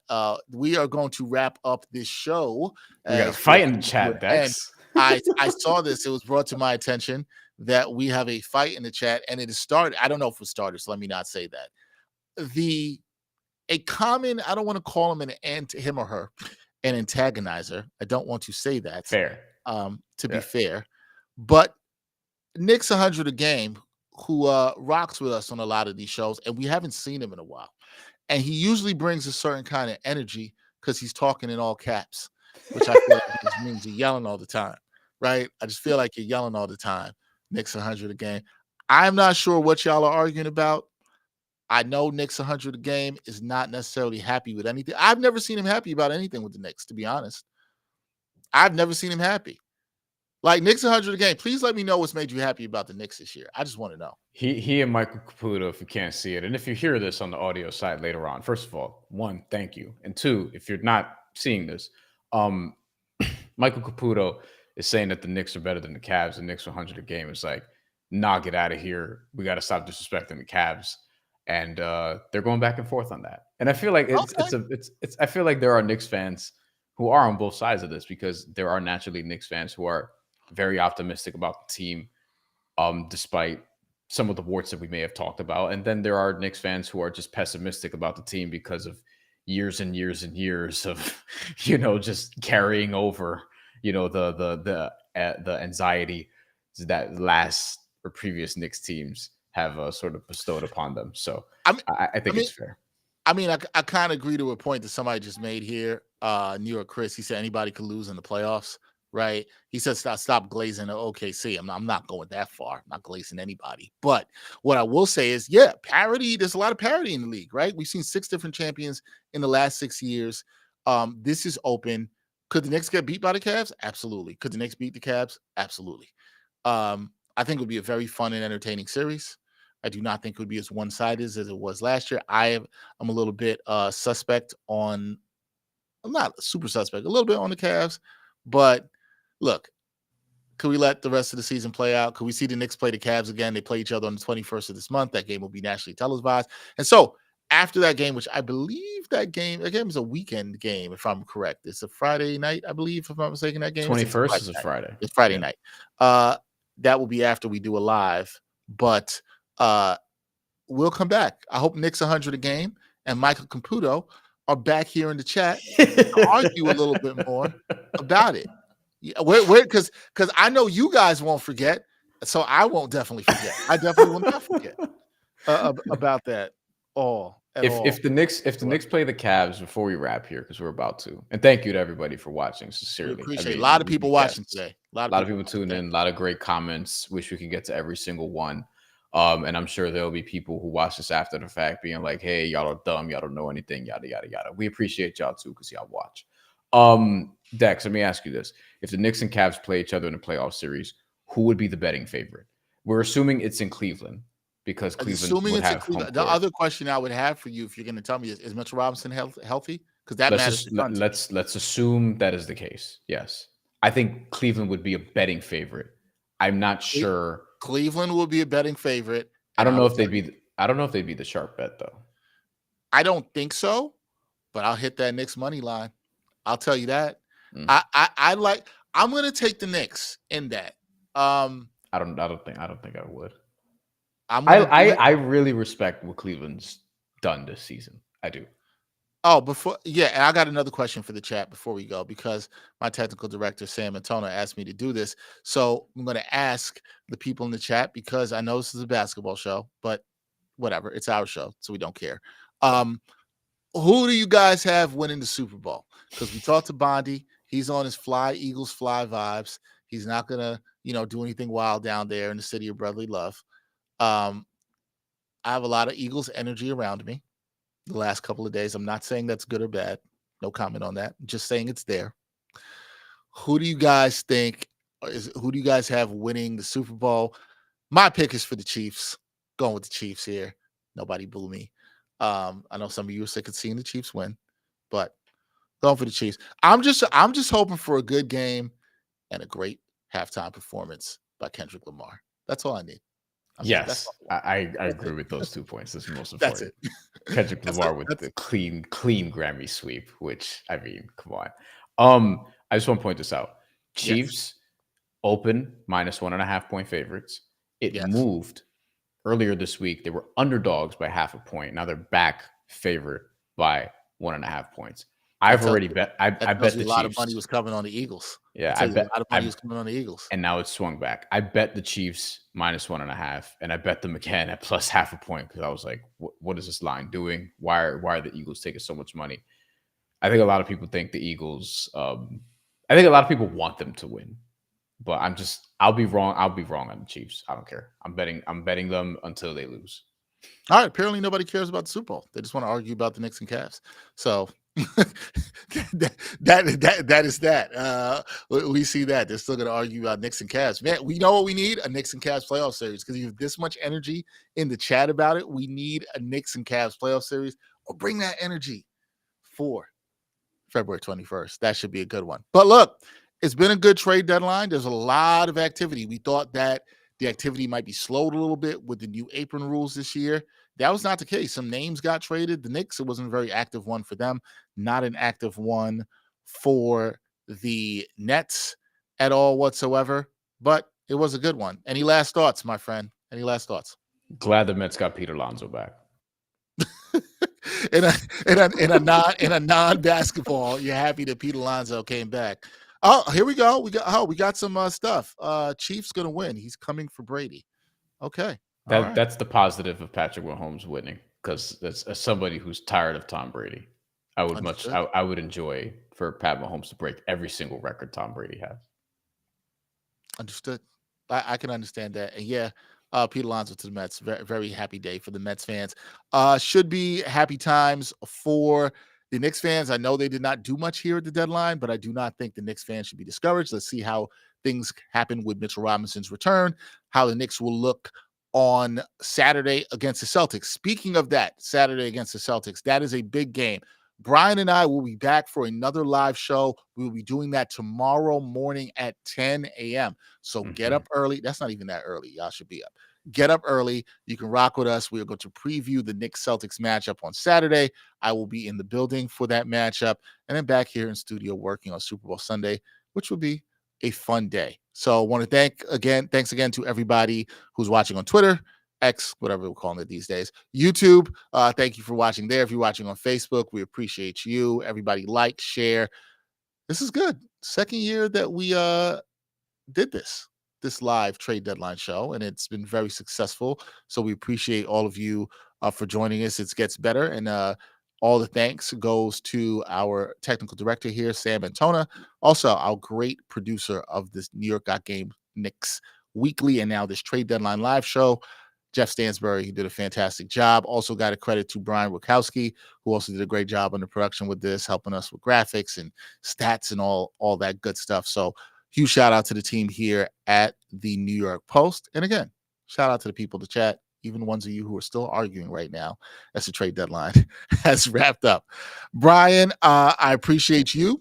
I will see you tomorrow morning, somewhat early, to do this. But peace and love to everybody out there. That is Bryan Fonseca. I'm Dexter Henry. We'll catch you next time on New York Got Game. Peace. And thanks for watching New York Got Game. Boom shakalaka.